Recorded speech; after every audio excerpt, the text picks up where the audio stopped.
be able to talk to you all. We are grateful. I myself am grateful for the opportunity. If you don't mind, I want to just pray shortly as we start. Let us pray. Heavenly Father, we give you glory and we bless you for today. I commit this moment before you.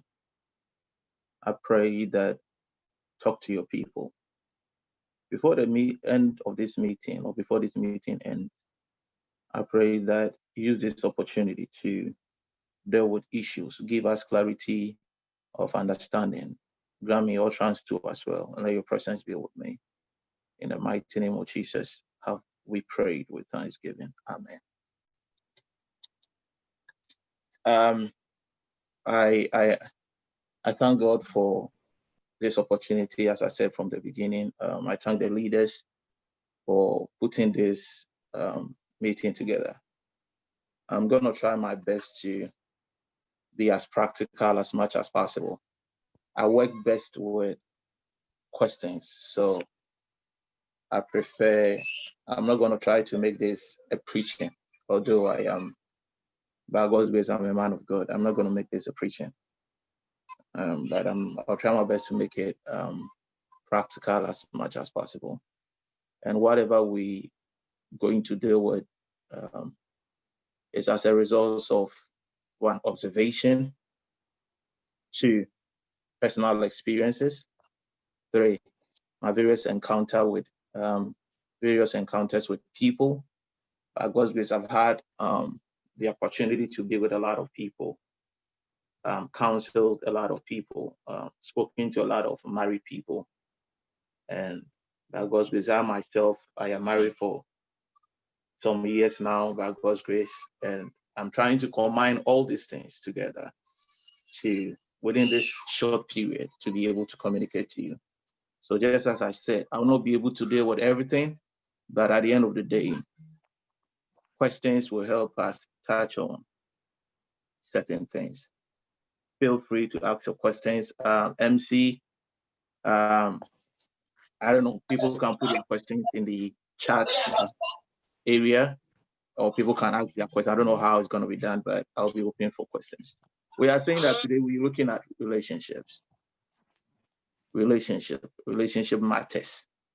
And for us who are Ghanaians, we say Nsem. Now, love is one of the language that is spoken by all tribes. And the funny thing is the trend in love and the various ways by which we love in terms of emotions and everything are something that is common to all of us, all tribes, all over the world. When you go to places, you realize that the issue of love is almost like similar.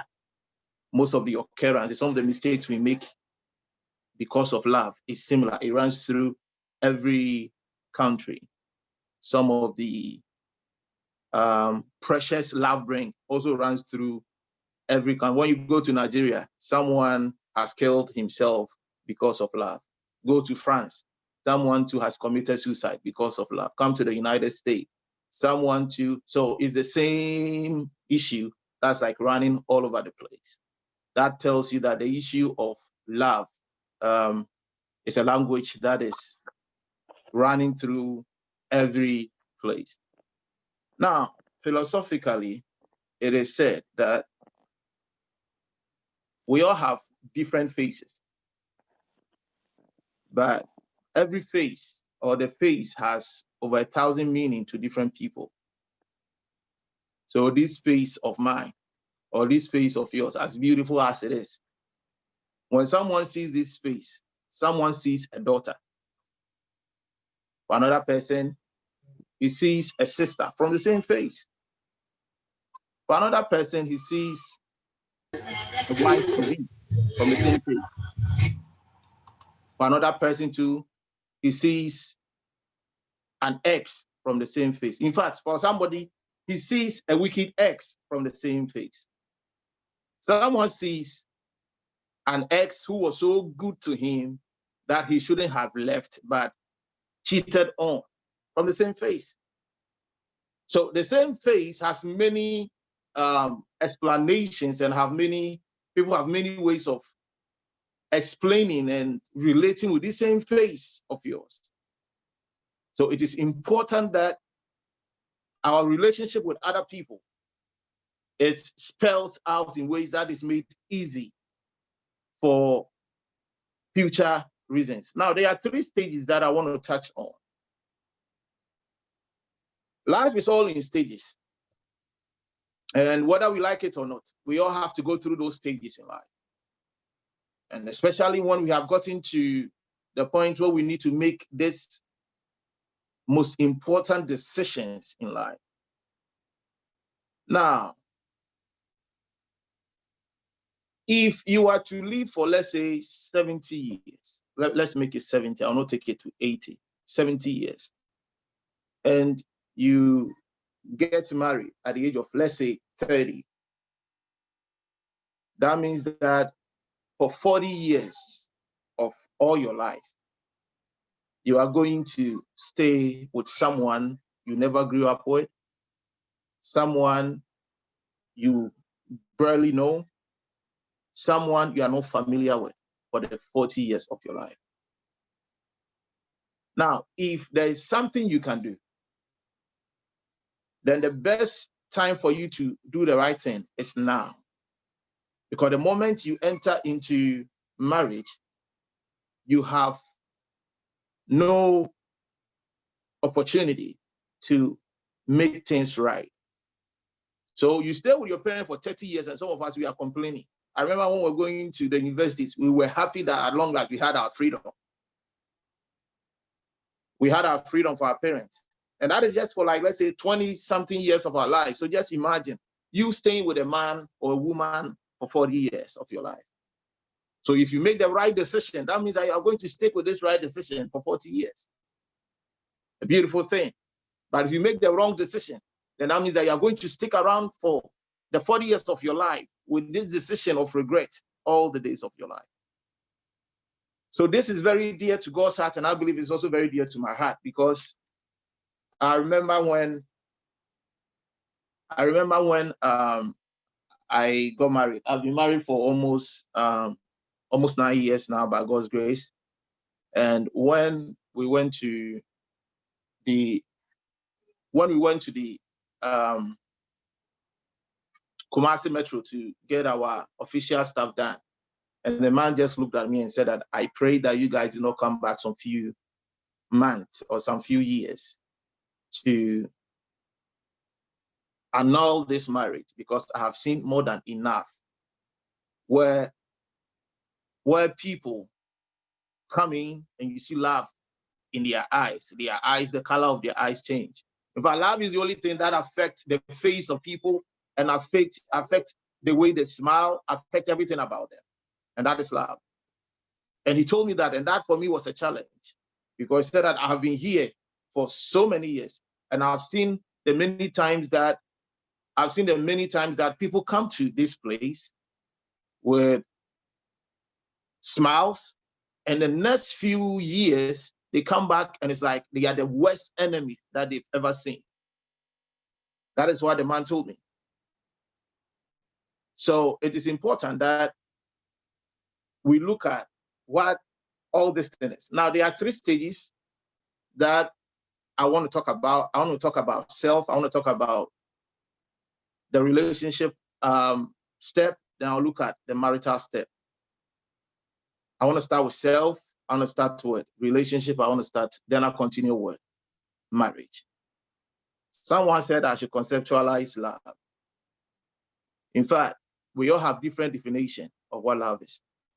And I'll be very happy if I could get some people to turn on their video just to give me morale, because it seems like I'm alone with just one person, but I still will be fine.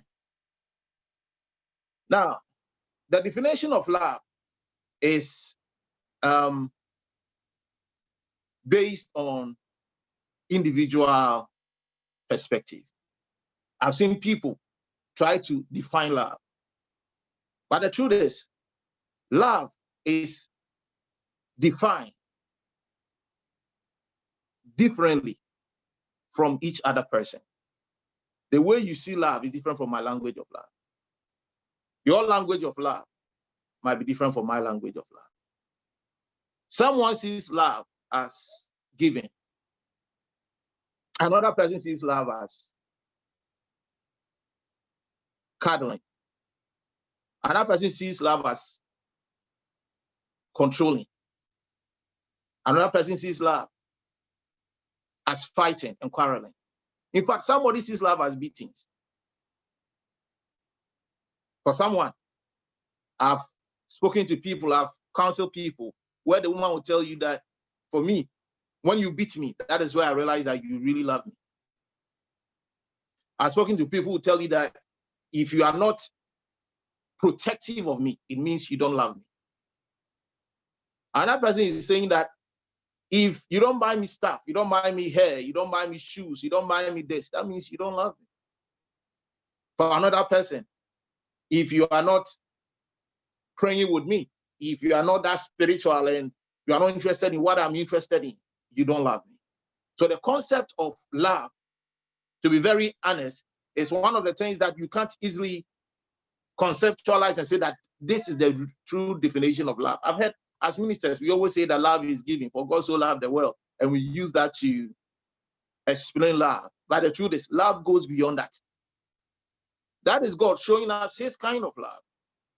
But our perspective of love is affected by a whole lot of things. Some of us, how we see love is based on how we were brought up, was based on our environment, and it's also based on our experiences. So when someone says he loves you, the next question that I expect you to ask is, the person should explain the kind of love he's talking about. So I've seen people who are married, and you see the woman always crying, always in tears, and you don't love me, and blah, blah, blah, and all those kind of stuff. Why? Because she feels that the man is not understanding her language of love. Okay? The man is not understanding her kind of love. So you can meet two people who are okay with each other, they like each other, but they are both speaking from different wavelength or from different dimensions in terms of love. One is saying that love means sex to me. Another person is saying that love goes more than just sex. For me, love means you should be interested in what I'm interested in. So when you come back from work and I'm fighting with somebody, if you love me, don't care about who is right or who is wrong, just jump in and support me. That is my kind of love. So I'm having issues with my friend. I told you, and you are telling me that you do not seem interested. That means you don't love me. And guess what? That is based on their experiences and where they are coming from. So these are the factors that affect what love is. Your home. The first true definition of where love, or what love is, starts from your home. If you are coming, most of us are coming from homes where we don't show much affection. Your dad is coming home and is always coming with a straight face. Sometimes you wonder how they were able to give birth to you in the first place, because you look at how strict your mother is, how strict your father is, and sometimes you're like, what is going on in this house? Okay? So if you're coming from such a place, that immediately affects your perspective of what love is. Now, if you are dealing with someone who is coming from a single home, let's say the father or mother passed early, was raised by an auntie, the father or mother separated, their perspective of love is always different from those who were brought up in a family where both parents were actively involved in their life. Okay, so to simplify love, as I said, love is defined by you. And I will explain further by what I'm dealing with. So in moving on, before you start thinking about finding the right person and all those kind of things, the first question is, you are looking for Mr. Right, but are you Mrs. Right? You are looking for Mrs. Right, are you Mr. Right? Before you start pointing fingers outside, look at yourself. Before you start looking for a partner, look at yourself. Until you are able to handle yourself, nobody can handle you. Until you are able to make yourself happy, nobody can make you happy. We are dealing with realities versus fairy tales out there. So the reality is, before you start looking for, I'm looking for the right person, I'm praying for the right person, you yourself, are you the right person? And this comes to self. Because most of us are looking for answers in the wrong places. So we enter into relationships with a lot of expectations and we get disappointed. Why? Because we're not able to find those answers for ourselves.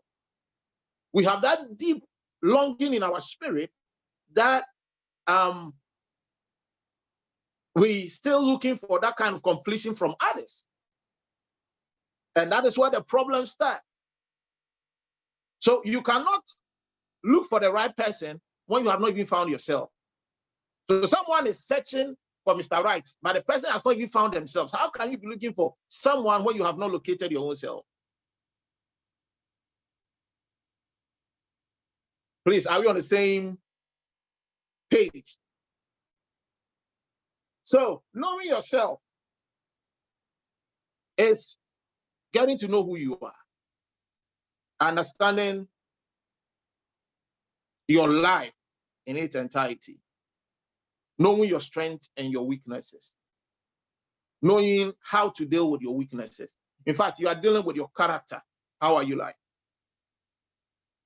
You see, these people, and I'm not dealing with that today, but I just want to just shift the thing. When you look at philosophically, those who are into philosophy, they will tell you that the human system or the human being, we are grouped into four, how do we call it? 4 elements. Okay, and they will tell you that there's a group that falls within the water element, another group falls within the fire element, another is on the earth element, and the other is the wind. That 4 elements. I'm not talking about that because that's a different thing altogether. And we are saying that when you understand where you are coming from, that helps you know the kind of person you can easily bond with because of your personality. So when it comes to understanding self, you get to know your personality, you get to know your character, you get to know your traits, you get to know your strengths, you get to know your weaknesses.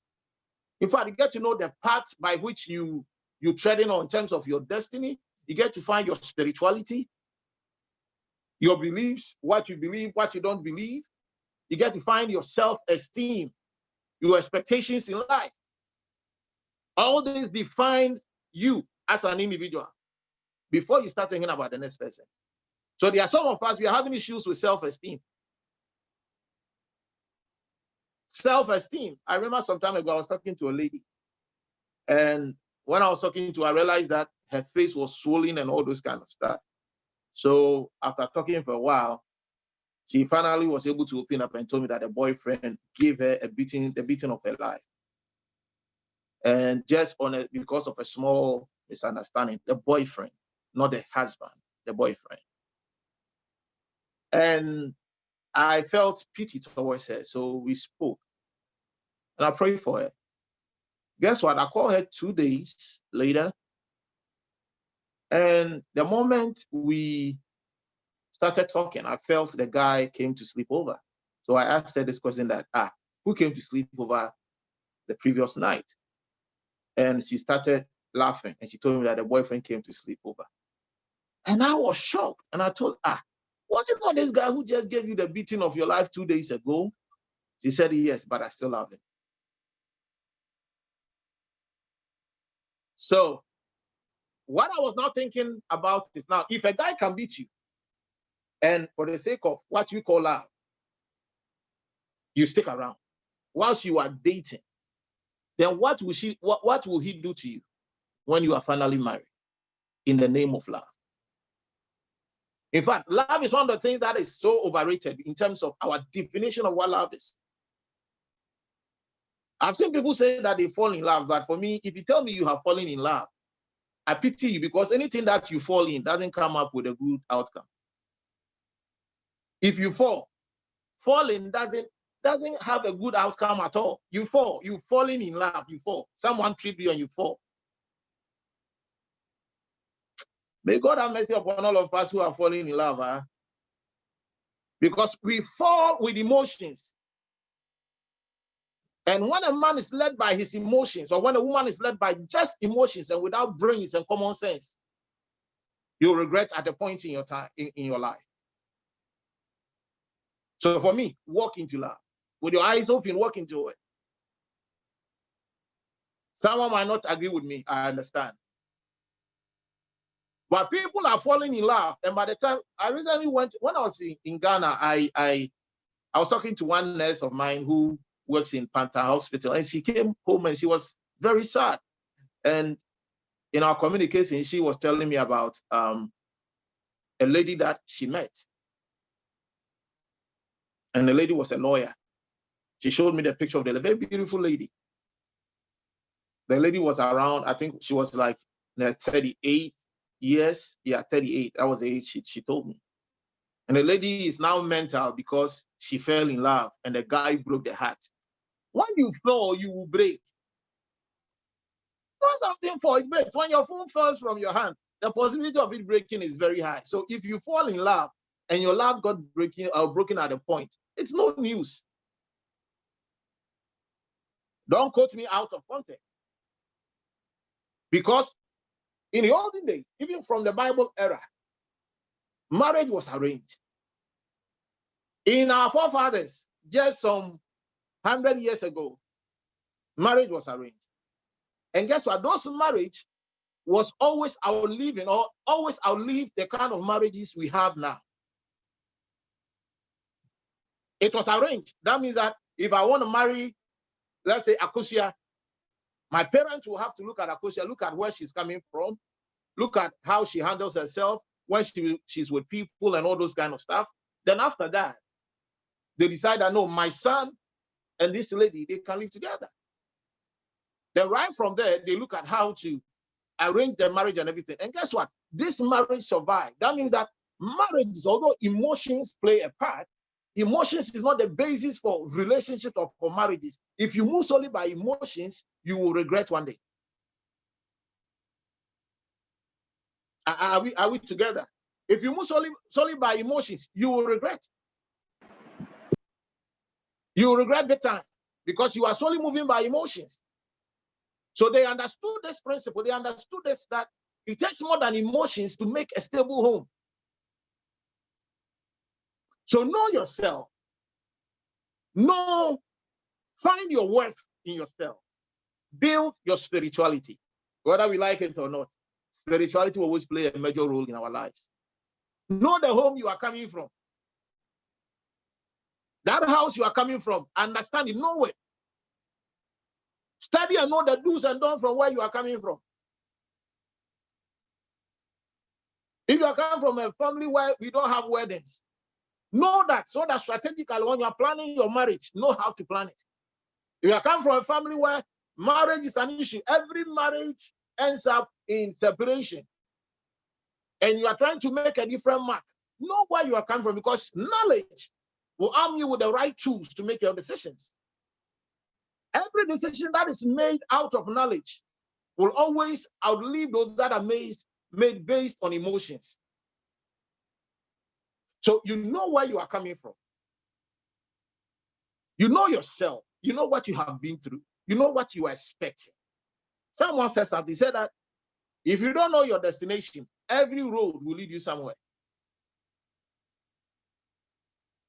So now you know the kind of family you grew up in. So you know what you are looking for. And yes, our dear women, I know we have men here. It's always the men who are looking for something in our women. So our women is like, we are goalkeepers.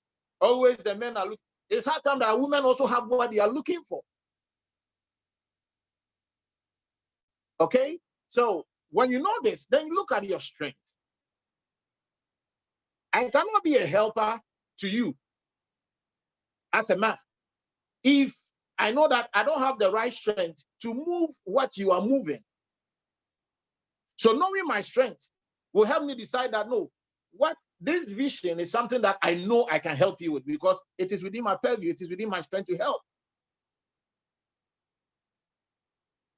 But guess what?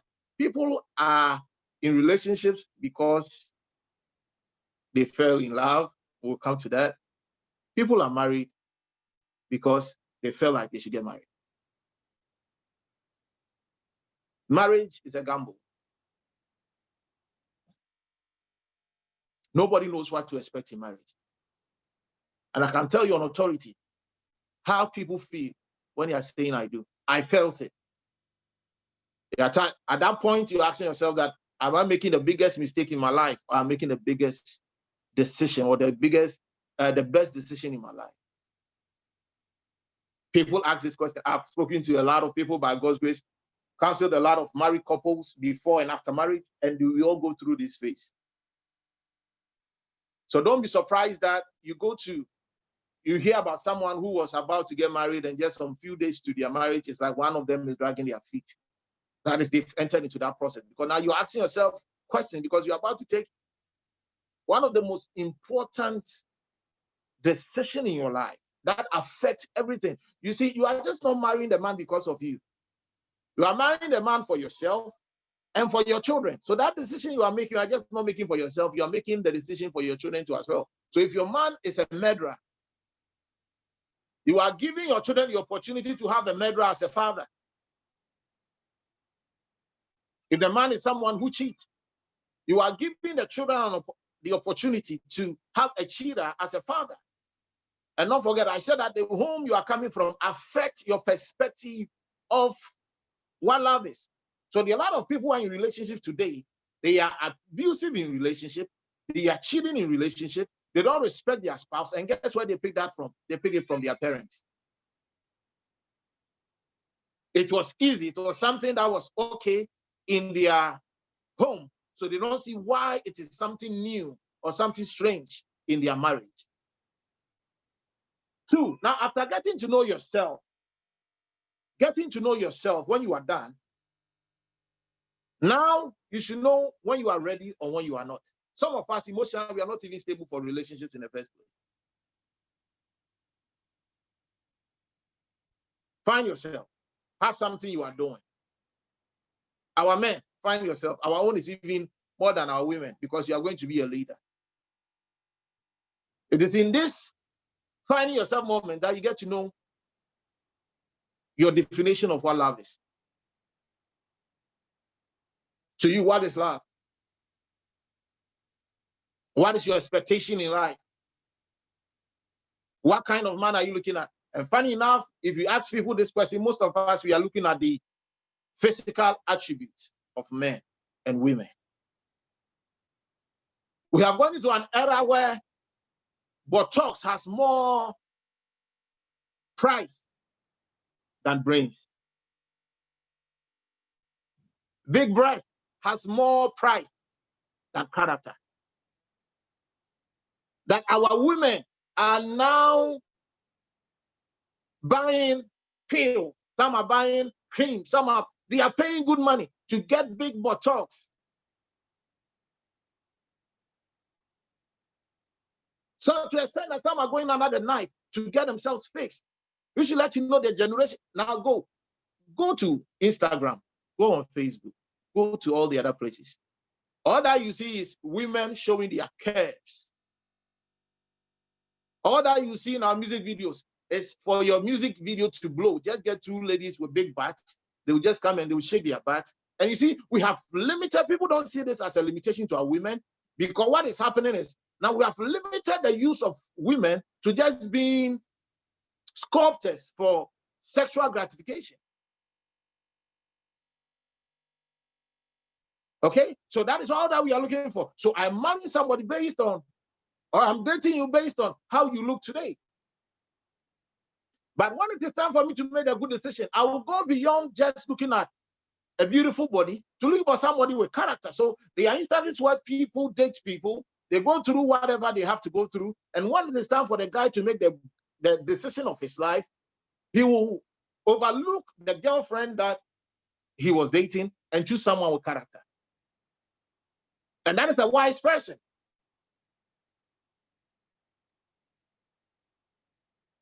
Hello? Are you with me? Yes, Apostle. Yeah, with you. Yes, boss. Yes, we hear. Loud and clear. Getting to know yourself, your emotions. How do you deal with anger? When you're angry, what do you do? Continue. Please continue. There are some people who throw things when they're angry. There are some who hate people when they're angry. So, amen. You have to know yourself, how you behave when you're angry. How do you behave when your head is under the water? It's very important. Because now when you are able to know when you are, or how you behave when your head is under the water, then you know what you need. What do I need help with? So how would I know that you can be a good help to me if I don't know where I have issues with? So knowing yourself is very important. It's in fact, it's the most important thing in your life now. Some of us, we came from abusive homes. And so it's very funny. Some of the things that we condemn, we end up becoming the same thing. Because condemnation doesn't solve this kind of situations. So some of us, we've had abusive relationship. We came from abusive home. Some of us, we were molested as young as we were, as innocent as we were. And this has become certain things that is in our subconscious. Okay? And because of this thing, what is happening is we grow up and it becomes baggage that pulls us back. So even when we are in a relationship, we cannot give our best. We have issues with trust. So you are not 100% healed.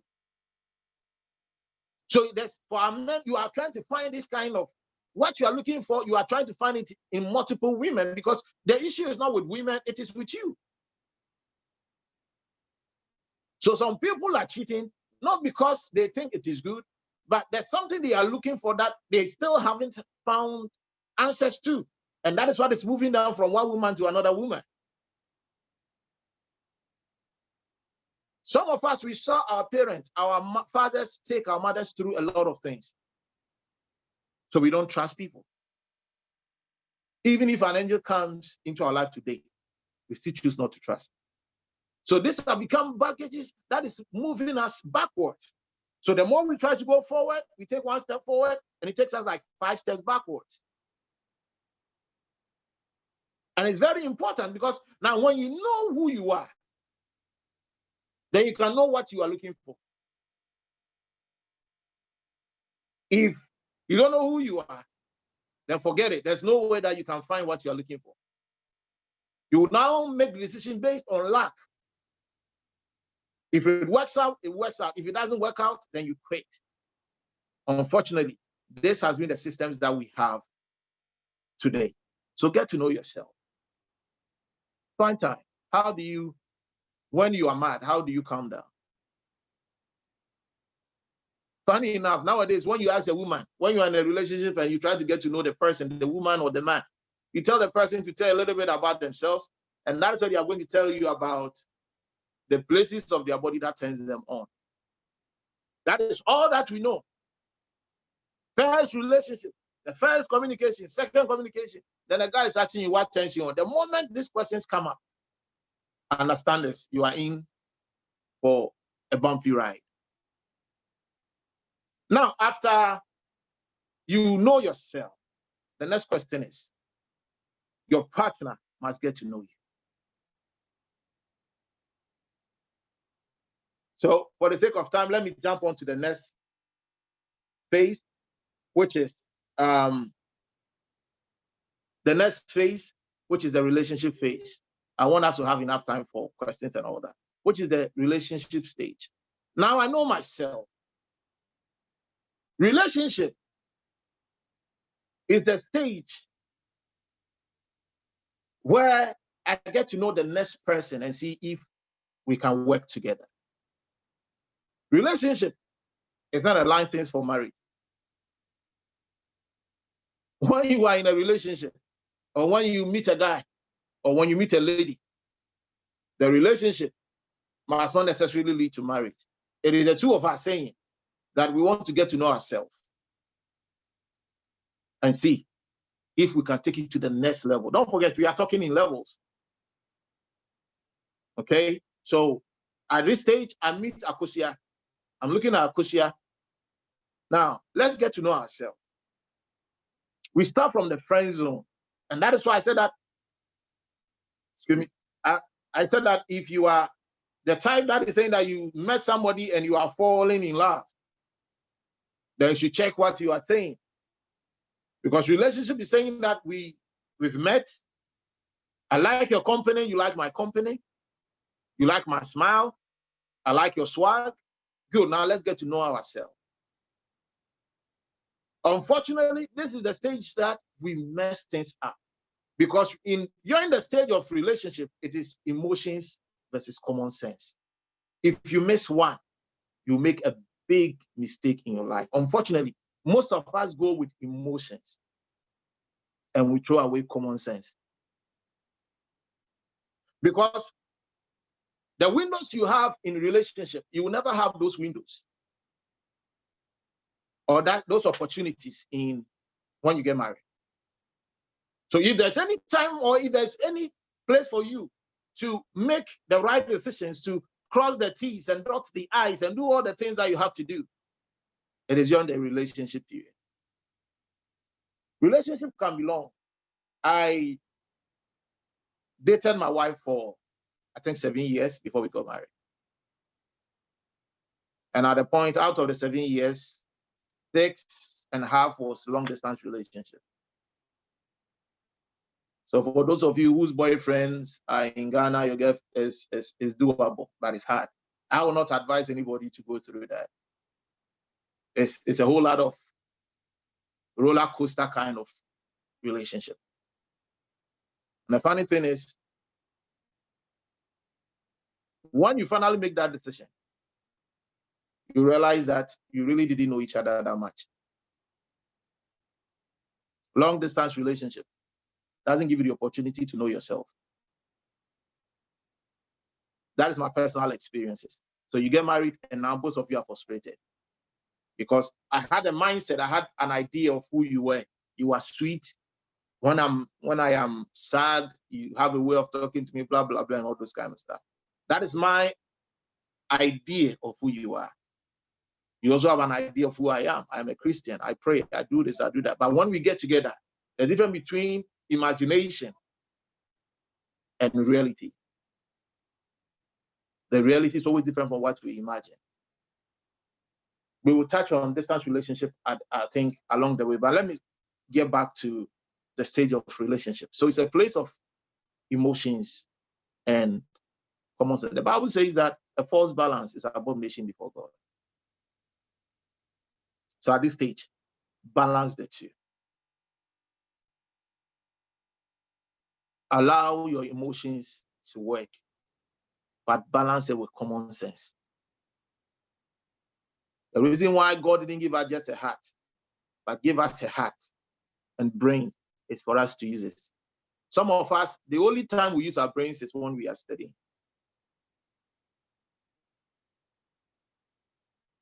Okay, so our dear men, you can meet all the women there is in your life. But you see, before you even start looking at relationship, start from the friend zone is the best. Start from the friend zone. Because when you are friends with someone, you'll be surprised what you can find. Don't forget, precious minerals are mostly hidden. Precious minerals are mostly hidden. So for you to be able to find the right person, you have to dig. Dig doesn't mean use your manhood, but use your brain. So what happens usually during the relationship stage is we confuse and we mess up our emotions in such a way that we are not giving the room to even use common sense anymore. Love is a beautiful thing. Very beautiful. If Jesus comes today, one of the things that I know I will miss is love. Because it's beautiful. But loving the wrong person is the biggest mistake you can ever make in your life. So you start from the friend zone, where you don't need to necessarily even propose to somebody. And you see, the issue is, most of us, the real people who are supposed to be our spouse, are those we call friends, besties. Oh, I see you like my brother. Oh, I see you like my mother, my sister. But your mother's children, when you are naming them, they don't add a Akoshia's name to your mother's children. Oh, I see him, he's like a brother to me. Yes, he's like a brother to you. But guess what? If you are to pay attention, the two of you are best friends because you guys have a lot of things in common. He understands you, you understand him, and like it seems like when you have issues, you are able to open up to him, and he always comes up with a solution. Don't you think that it is an issue, or don't you think that it's an indication that the two of you can work out? But we mostly call them besties. They are friends, they are brothers. Oh, I see him like a brother. Unfortunately. So this has been most of the problems we go through when we are dating.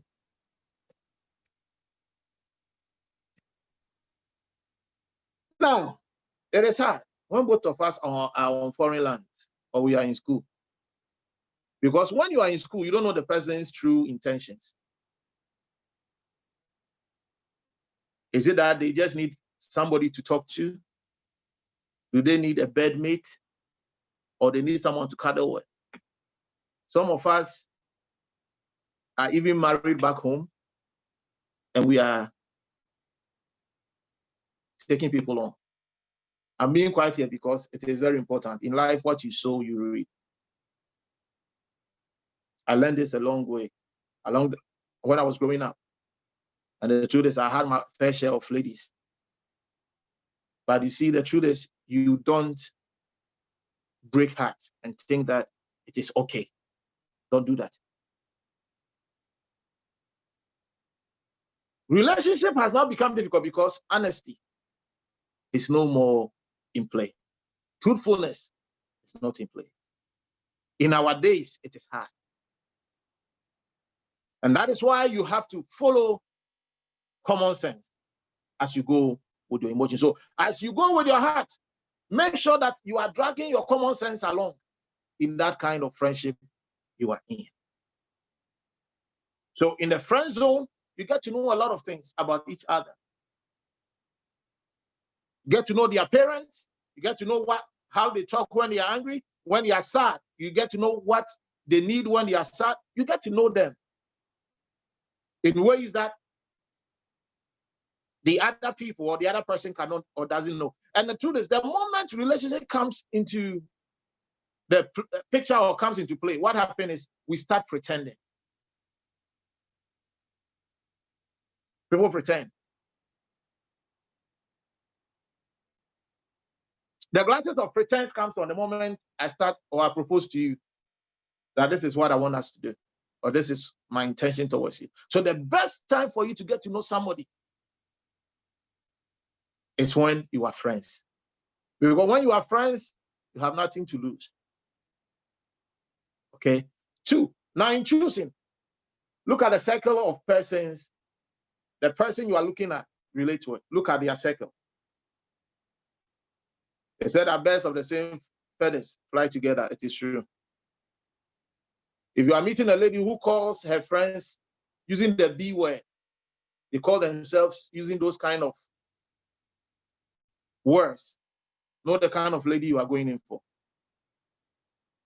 If you are getting into a relationship with a lady who is so connected to her friends that her friends decides for her, understand the kind of person you are going in for. If you meet a guy who is so much into their friends that it's all about what the friends say, you should know that you cannot trust their words.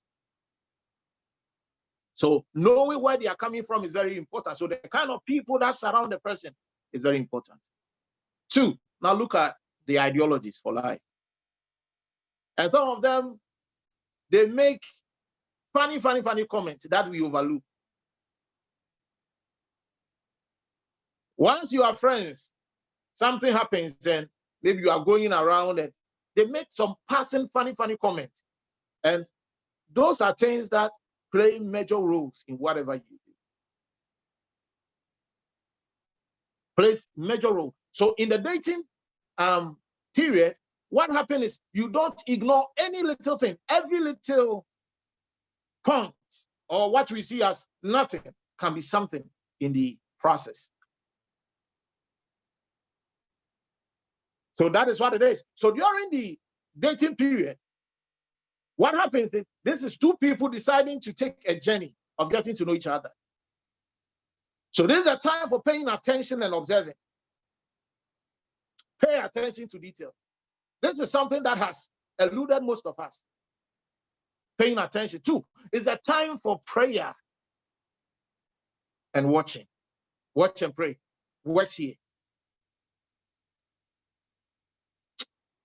My dear, you need to pray because things are not as they seem they are. You got to pray. Because don't forget, for whatever we see, there's something behind it. Because when you decide to date somebody, what you are doing is you are just not dating an individual, but you are connecting with the whole family. And connecting with the whole family comes with its own baggage and everything. So prayer is important during the dating or the relationship stage. And those of you who do not believe in spirituality, when you grow up, you believe in spirituality. You see that things are real. So it's a stage for you to also pray. And if you are coming from a spiritual home, this is a stage or this is a time for you to look at the spiritual foundation of the man. I'm talking to our women here now. It's time for you to pay attention to the spiritual foundation of our men. The person working in the church or playing the drums in church or being even ministering in church doesn't mean they have sound spiritual foundations. Sound spiritual foundation. No, it doesn't mean that way. When we're growing up, as I said, there used to be some prayer tower people or prayer tower women who look so spiritual and everything. But the truth is, when you get to know them, you realize that there are things behind the scenes. So you pray. Decisions that are made out of prayer, you can never go wrong with prayer. You can never go wrong with prayer. I remember when I was dating my wife, and the truth is, we all have options. So there's nothing new when at a point, let's say you have 2 or 3 people coming after you. There's nothing wrong with that. It's nothing new. But there will be everything wrong if you decide to give the 3 of them a chance in your life. That is where the problem is. So at the point, I was praying because I wanted to know the will of God. I had about 5 ladies who were surrounding me, and I knew that all of them were potential wives. So I realized that, and the truth is, at that point, everybody loves you. You have no idea what people would do just to gain your attention. So I realized that the best way to deal with this was to pray. That was the only way. Because these 5 women, everybody is giving you attention. I mean, food are food. If it is money, they are there. Whatever you ask, they are there. And they were readily available. But I had to pray about it. And when I started praying about it, I remember one day the Lord asked me a question, and he said that when you see something that has your name on it, can you identify it? And this for me changed my perspective about choosing the right person for the next level. When you see something that has your name, I remember when I was getting married, 2 of the ladies had wanted to come and step into the marriage. So I had to organize my sons just to be on the lookout for these ladies. And they were coming fiercely just to come and stop the marriage. It was that bad. I had to get sons to be on the lookout. Because these ladies, if they were to come, some were crazy. Sometimes we want crazy women. I pray that our women on this page will not be crazy women. So I had to seek the will of God. And the moment I knew what God was saying, it settled everything for me. Because I know where I'm coming from. And I know the kind that I was looking for. And sometimes based on where you are coming from, I spoke to you about what love is. I was coming from a polygamous home. My father married 3 women. My grandfather married 3 women. So it was just a continuation of family history for me to have 5 women. The first time I brought a lady home, my father warned my mother to pray for me because at my age, looking at the kind of women I was bringing home, if my father didn't know those kind of women at his age and ended up marrying 3, then me at this young age, if I'm bringing this kind of women, and the possibility of me going more than 3 was high. That is what my father told my mother to pray for me because he was scared for me. I wasn't bringing small girls to the house. It was just in my DNA. It was. But thank God it's no more in my DNA. So when I was growing up, it was easy for me to see a man having a lot of ladies around. So it affected my perspective of love.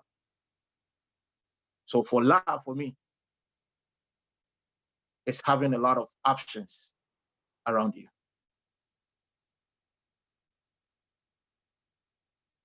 But after growing, you realize that all those things didn't make sense. And I had to go through a lot of process to be able to overcome all these kind of situations.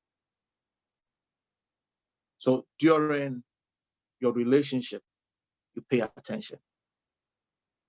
Out of the ladies, there was this lady that I really loved. I really, and she was the one that I was going to marry. There were 2 things that got me to disqualify her. She was stronger than me. So I was scared she was going to beat me when we have issues. And when I say stronger, she was really strong. The things that I couldn't do, this lady would do it easily. So I got scared. And 2, to prove her love for me at the point she wanted to stab herself just to prove her love for him. For me, that was foolish love proving for me. She took a knife and she was ready to stab herself just to prove that she loves me. I said, common sense. If today you are able to take a knife to prove your love for me, when we have issues, what shows that you cannot take a knife to prove you hate me? So for me, that was the first thing that took her out of the race. And for the others, there's a lot of things that happened that maybe at another time. But what happened was, there are things that happen along the line that you can't easily ignore. Let them affect your decision. Don't get into the relationship making it a do or die affair. Some of us have made big decisions and made big mistakes based on the pressures that came from families. Pressure, I'm getting to 28, 29, I must get married. It's better for you to be alone than to be with the wrong person all the rest of your life. Trust me. So during the relationship, you also establish one important, and that is principles and boundaries. Principles and boundaries. Unfortunately, this is what we mostly mess it up. We almost mess up at this point. We don't have principles and there are no boundaries. You met somebody just 1 year, no, you are going to sleep over, cooking all manner of food. By yourself, common ice cream, you cannot even make. If you're a lady on this platform and you cannot even make ice cream, God have mercy on you. And at this stage, our YouTube women, you can look on YouTube as much as you want to make your food. But the truth is, when you get married, you don't have the luxury of becoming a YouTube cooker or YouTube chef. Okay? So what I am saying now is, at this stage, we have principles. This is why you build your principles. If a man cannot respect your principles whilst you are dating, understand it, he cannot respect you when you marry. If you cannot respect the principles of the man once you are dating, if you don't have principles, if you don't have do's and don'ts, then that means that in this marriage, there wouldn't be any stability because there's no law, there's no rules that holds the marriage in place. 2, you decide on which path you want your relationship to go. Is it a biblical path? Or it is something that the 2 of you are going to come by with? Nobody's forcing on you to go with the biblical principle. But for me, I feel that the biblical principle is the best. For you to be able to make decisions based on common sense, sex mixes or sex destroys everything. Sex suppresses your common sense and enhances your emotions in a relationship.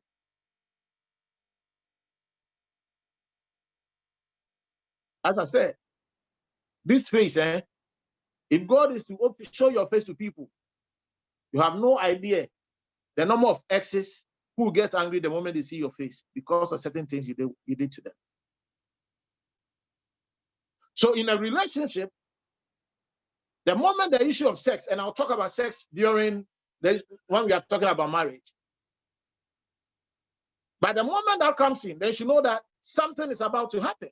Because now you are suppressing your common sense, and now you are allowing emotions to take over your relationship. So what is happening is like now you are blinded in your decision making.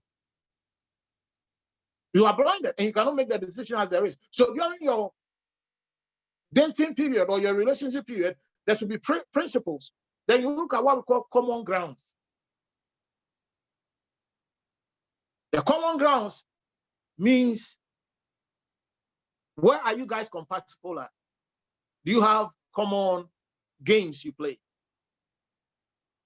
When it comes to ideologies, where does the two of you stand?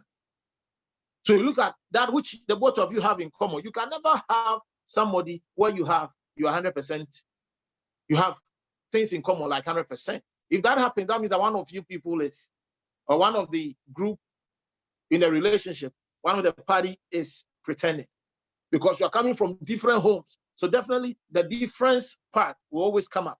But there should be also places where you have common beliefs. Is it Christianity? If it is your faith, you are a Muslim, whatever the two of you are, you should have something in common that you hold on to. Because in your days of trouble, it is that which you have in common that will save you. In your days of trouble, it is that which you have in common. That is what will save you. So you should have something that you have in common. But don't forget, principles are pillars that holds on to your relationship. If you want to take it to the next level. If you don't have principles, if you don't have do's and don'ts, everything goes. Everything goes in the relationship. The moment you feel you are giving too much in a relationship than you should, it's the time to pull your brakes and start assessing yourself. Some of us, we cannot blame people for using us because we give too much, more than we should have. Can I continue? So character is looked into during your relationship period. Don't forget the character. Can she cook? Apart from the cooking, how does she behave when she's angry? Is she abusive? Is he abusive? How does he relate with his friend when he's angry at his friends? How does he talk? Our dear men, try to pay her a visit at dawn and see her real face. Our women, now they are master tacticians. The way they hide their face, Sometimes call her while she's sleeping, just to see her real face and see that, is this what I really want to be with? Most of our women are so materialistic that it is hard for you to see the real person inside. And it's hard for our men. Similarly, our men too have also adapted. And now this is the order of the day. For the sake of time, let me jump to marriage, and I think from there we can take your questions. I want us to have more time for questions. So now, after getting to establishing common grounds, building our principles and everything, now we finally make that decision. Do we really want to take this to the next level where we spend the rest of our years together? Is a yes or no? If the person says no, I don't see why this should cause you to melt down. But the reason why a lot of people feel brokenhearted and go through whatever they go through is we give more than we should give in a relationship. Relationship is not a playground for sex and exploration. Sex confuses a lot of things because that's a wrong place to start making covenant. It's a wrong place to start making covenant. I'm not trying to pour sand in someone's food, but that's the truth. For everyone that you have that kind of affair with, a part of the person is in you and a part of you is in the person. And it affects you along the way. It affects you spiritually and affects you physically.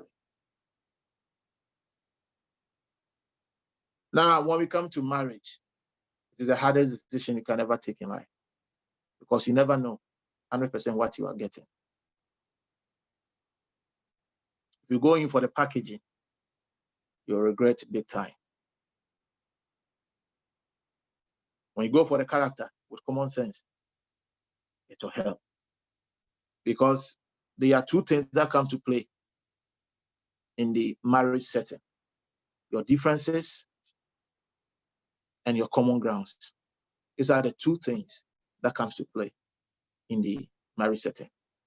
Now, when it comes to the marriage setting, it's a place for partnership.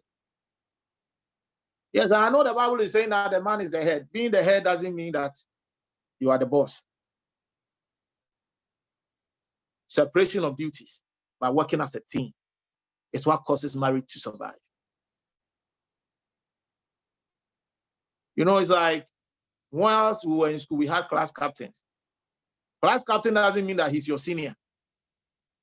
We are all in the same class. It's just that by your functions, you can write name of talkative sometimes, and you can add my name to it, and they will beat me. I understand. But that doesn't mean that you complete school more than before I complete mine. We are all in the same class. So what is happening is a teamwork, but different functions. So that is what marriage is all about. Marriage is a nice thing. It's beautiful. In fact, when you marry someone that is near to what you are looking for, it's the best thing that can ever happen to you. It's only in marriage where people behave like children. You see grown-ups behaving like children. They fight in a minute, and the next minute they are laughing. That is marriage for you. But a key word in marriage is partnership. The Bible says that unless God builds a house, the builders build in vain. So it's very important that we allow the Lord lead us as we make that final decision. When you have finally found the right person, make it official. Go through the necessary rites. Now, let me talk about the issues of wedding. We have certain churches who do not see traditional marriage as marriage. It's unfortunate. A lot of people, their confusion in marriage started from the day they did their wedding. It was wedding that messed their life around. Because the man is looking for a small wedding, and the lady, it's usually the ladies who like this, want to waste money during weddings. It is bad. So before they start life, they are starting life with a lot of debt. They are starting life with a lot of debt because of this so-called wedding thing. I don't have a problem with wedding. It's good. If you can afford it, go for it.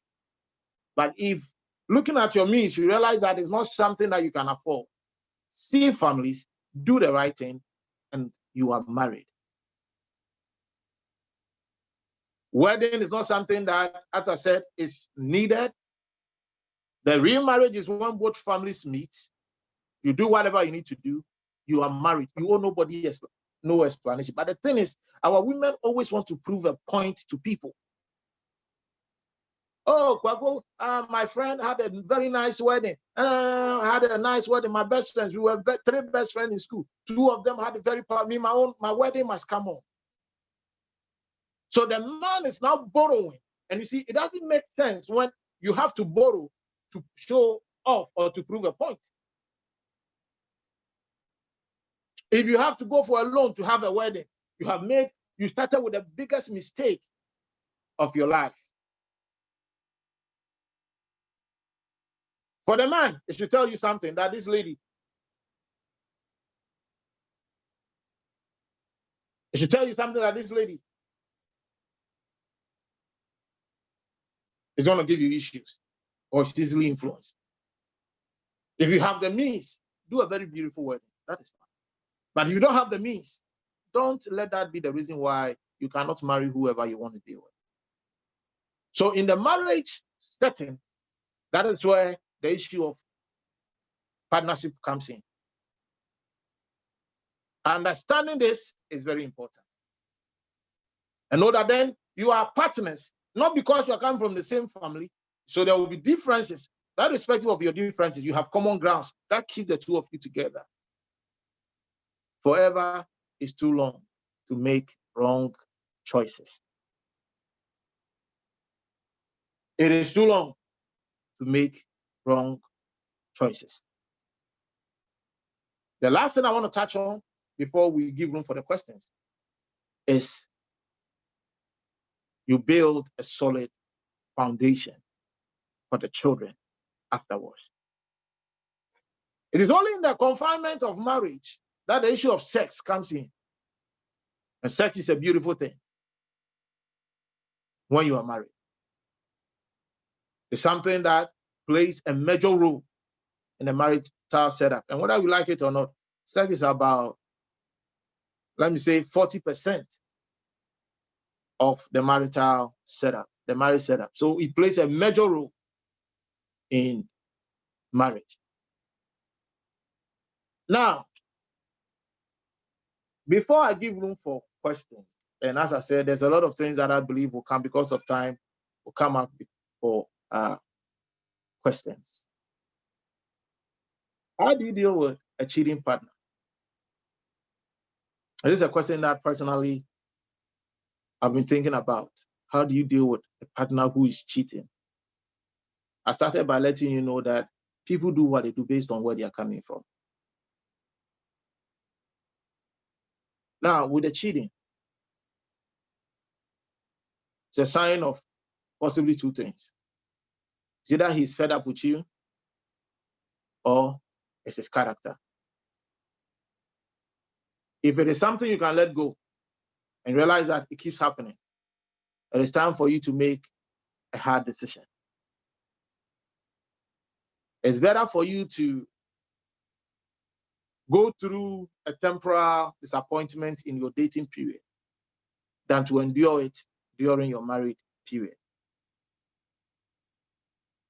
If there's any broken hearts, it's better for you to have those broken hearts whilst you are dating than to take it into your marriage, where this time it's just not about you, but it's going to affect your kids and affect everything that you ever stood for. So to deal with a cheating boyfriend,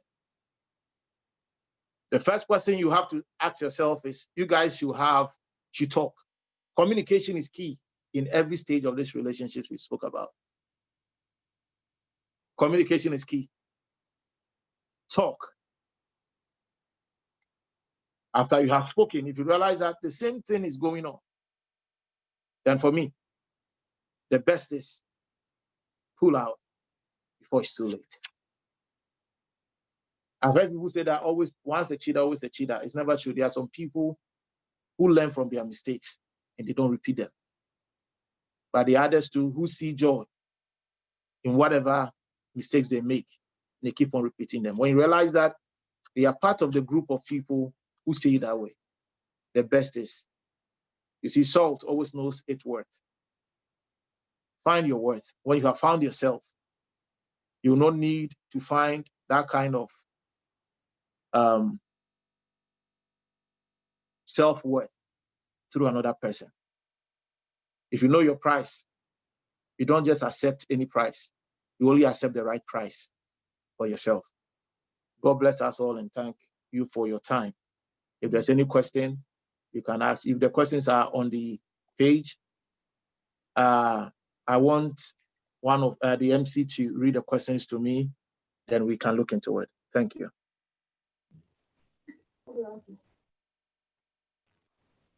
Thank you, Apostle. Thank you so much, sir. Um, it's actually a great experience hearing these things from you. And I believe there are so many questions that people have to ask. I will not waste so much time. I'll move on to those who have first raised their hands so that they quickly ask, then I read the questions that are in the chat room as well. The first person to ask the question, please, if you come on, kindly ask one question. Please, we are far behind time. Kindly ask one question. Apostle will answer all of them for you. Thank you. Person, I don't know the name. Just join. Please, you can go ahead and ask your question. Thank you. Mr.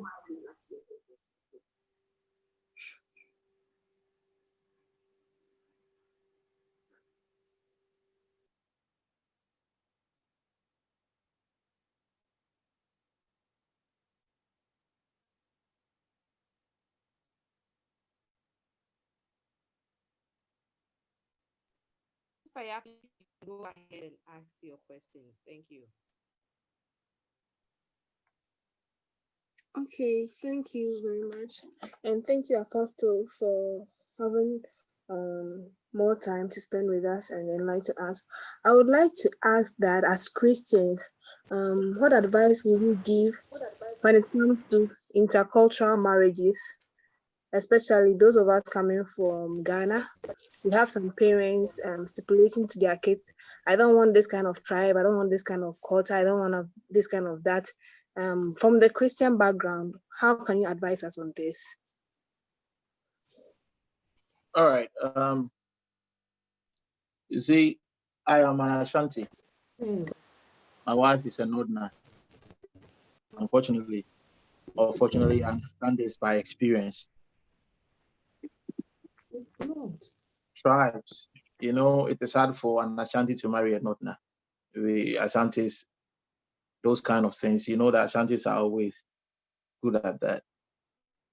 But you started by saying as a Christian, and that is the most important thing. Tribe doesn't define people. It's their personality that defines them. The issue is not about the two of you accepting to be together. The issue is about family. And you see, for every relationship, there should always be somebody that both parties respect and honor. Also, when it comes to your family, there should always be somebody who needs to come in. At a point, I remember my in-law brought the same issue up, thinking that it was not going to work because of tribe. And I mistakenly even said something that even spoiled the whole thing. I remember we were talking some time ago, and I said that I think she was asking me, how do my parents see our relationship? Because they had not met my wife. That was when we were dating. And I said, when I told my parents about my wife, they were, my then girlfriend, they were happy. My mom was even jokingly saying that it's just that their hometown was far. This their hometown is far issue, nearly cost me my relationship. And we have to fight this for like 5 years. We're fighting this battle. But you see, love will always win and prayer helps. There were times that by the storms that were coming, my in-law said that no, there was no way she was going to allow me marry her daughter. And she was a single mother, so her decision was very important. But as I said, I believe in prayer. And the two of you, when you love yourself that much, it helps. You're able to go through whatever you go through, and you're able to survive. Apart from that, since you are both Christians and your mother is a Christian, go through your pastor to get your mother. As a man of God, you should be able to get your mother and let your mother understand that tribe doesn't affect relationships. Yes, they might have, some points here and there, but the truth is, if you marry based on tribe, you'll miss it. So in such situations, go through your pastor. If you are from a Christian home, and that means that your parents might listen to the pastor. I went through my wife's spiritual father. He was a man who stood in when her father died. So he was the one who stood in for us after praying and everything. He's a reverend minister, Methodist reverend minister. So he called my wife's mother, spoke things over. They said whatever they said. Called me and told me that I can go ahead. He's solidly behind us. And Ebenezer, this is where we have come. So go through somebody that can talk to your parents, because you don't want to get into marriage without your parents' approval.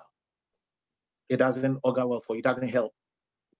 Irrespective of whatever differences there is, make sure both parties agree before you take that step, because there are times that you need the guidance of your parents in your marital life. Prayer is key. The heart of a man is always in the hands of God. And when we pray, the Lord is able to turn things in our favor, and you'll be surprised. The kind of calmness that can come upon certain storms that you never thought was possible. We prayed. We stood in for each other. There were times that around those same times, there were times that, as I said, certain people came, they wanted to marry my then girlfriend. I myself, too, there were a couple of people around who were also trying to gain my attention. So it was like a couple of things happening at the same time. But we believed in God, we believed in prayer, and at the end of the day, it worked out. I believe that by the time my in-law realized, we were already married, to God's glory. So pray about it. If the two of you are sure that this is what you want to do, then you should be fighting. Don't forget this. This world will never give you something you don't fight for, including love. Sometimes good things will always come with a price. You should be ready to pay the price before you get it. As we stand now for like over 8 years, almost to 9 years, I don't think my in-law has regretted ever giving me that opportunity to marry her daughter. She has said it over and over again, that how blessed and how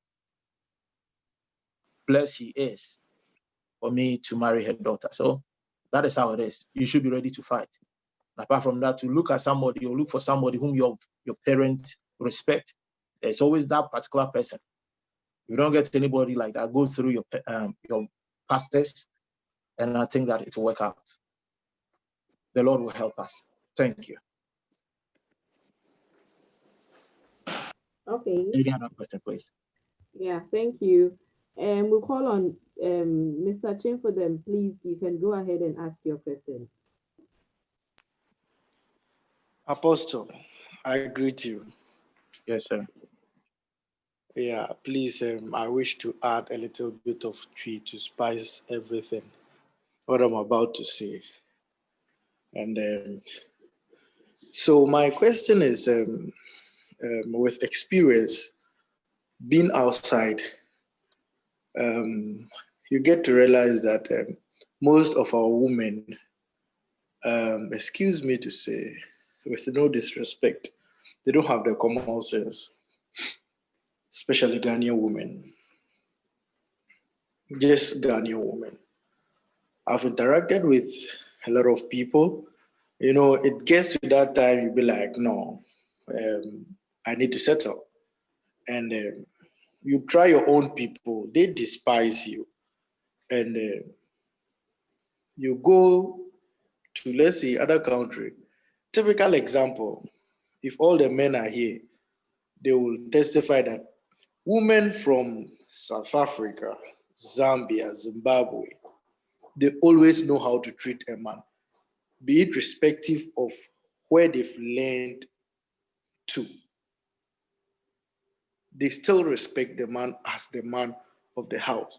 But the moment that Ghanaian women who have traveled, who have picked or no offer plane, or no cast on the hoverboard in a bar, China, in the bar. So it makes that mentality of I don't know how to put it. Say, if you entity to say the or the free Ghana, Eba hasn't say, oh, the man will hurt you when you get into a relationship, when you come outside, and they don't see any good in Ghanaian men. So with this situation, whereas some of us are willing to go in for our home people, but they are not willing, knowing that you yourself have gone outside. How do we deal with this situation? Thank you. All right. You are talking out of your personal observations, so, and you're entitled to what you said. I believe that there's one thing with the Ghanaian women. We have good women as Ghanaians, and we have wise women as such. The only problem is most of us have unrealistic expectations, and that is the issue. I also believe that as a church, our churches have failed us at a point, and our homes have also failed us. Ghanaians, we easily adapt, but we always overdo things. So the travel, they had exposure. That is good. But then that is where the issue starts from. We start picking the negatives from other people. Most people, by their culture, they understand that the woman is supposed to treat a man right. That's the responsibility of parent. How to treat a man is the duty of parent. Your mother is supposed to teach you how to treat a man. And that is where you learn by observing, and your parents are supposed to, you know, even how to sleep with a man is the duty of your mother to teach you. If your mother is not able to do that, your grandmother should teach you that. And if you talk to those who have gone ahead of us, like our parents, and they would tell you that it was their parents, or it was those early people who taught them how to handle themselves as women. Okay? But we allow certain ideologies to get into our head, and that messes our head up, especially when we start buying into this equality stuff. Yes, we are all equal. And the truth is, for me, I feel women have more influence than men. If you see the number of times so-called powerful men standing outside screaming and shouting are begging in the rooms, in their bedrooms, they are begging their wives, you will be surprised. I am a man of God. I'm talking from the kind of circles of men of God where a man of God can easily come to church the following day and just sack an anointed associate, all because of what the wife said. So women have. So I don't see why women should even be talking about equality here. Now, you spoke about how they treat men. If you are here and you are listening to me, my dear woman, respect. And you see, one of the things that we overlook is people think that the body alone is enough to keep a man. A deep thinker, a man on assignment, will always look beyond the body, the faces, the Brazilian hair, the eyelashes, the expensive phones, and all the things that you do, all the packaging will not keep a man. So for that, I believe that it's our time that our women start learning what we call virtue. The Proverbs 31 was talking about the virtuous woman. The main key here is virtue, and virtue is seen in character, by how you handle yourself, by how you talk, by how you hold yourself together. These are things that men look at. For women who do not respect, that is unfortunate.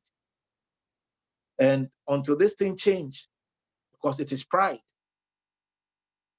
until these things change, then just as the one who asked the question just said, then we'll keep on having people going for other women. And it is going to affect us whether we like it or not.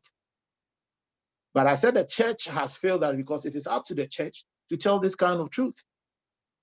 Humility is key in everything. To keep a man, you need to be humble. Exposure shouldn't change you. If you are somebody who's changed by exposure, and that means that when God finally give you money, you will change. You have iPhone, whatever, and you are changing. So what about if you have a mansion? So if that is what is happening, just as I said, it's based on experience. I spoke about how to hold and how to treat a man. In terms of treating a man, these are things that must be taught. And that is why we are having this kind of conversation. So my dear Ghanaian women, just as our brother said, if that is what is happening in China, then this should change. Because at the end of the day, it is character that will keep a man. Sex doesn't keep a man. Because we just think Ghana cities, a man can have sex. For some, just buy them ice cream, you'll be good. So sex doesn't keep a man. And when it comes to The package that also doesn't keep a man. But it is that which you have, that innate abilities, those kind of character and virtues, that is that which keep a man. So as to why or how that happens, I believe it's time that we pay attention. If not, one day, a certain man of God will bath you one day. You see, I always say this and we laugh about it, but it is serious. Women, no woman in her right senses will go that a man of God should bath them. But when you have been cocky and be very proud in your days, and now you are old and you are looking for a husband, then a certain man of God who doesn't fear God will use the opportunity to take advantage of you. So to avoid all those kind of unnecessary drama, it is time for us to be ourselves. There are good women out there, not just in South Africa. Ghanaians, we have good women, I tell you. Women who fear God, women who treat men right. I pray that that will also be our portion. Amen. Amen. Any other question, please?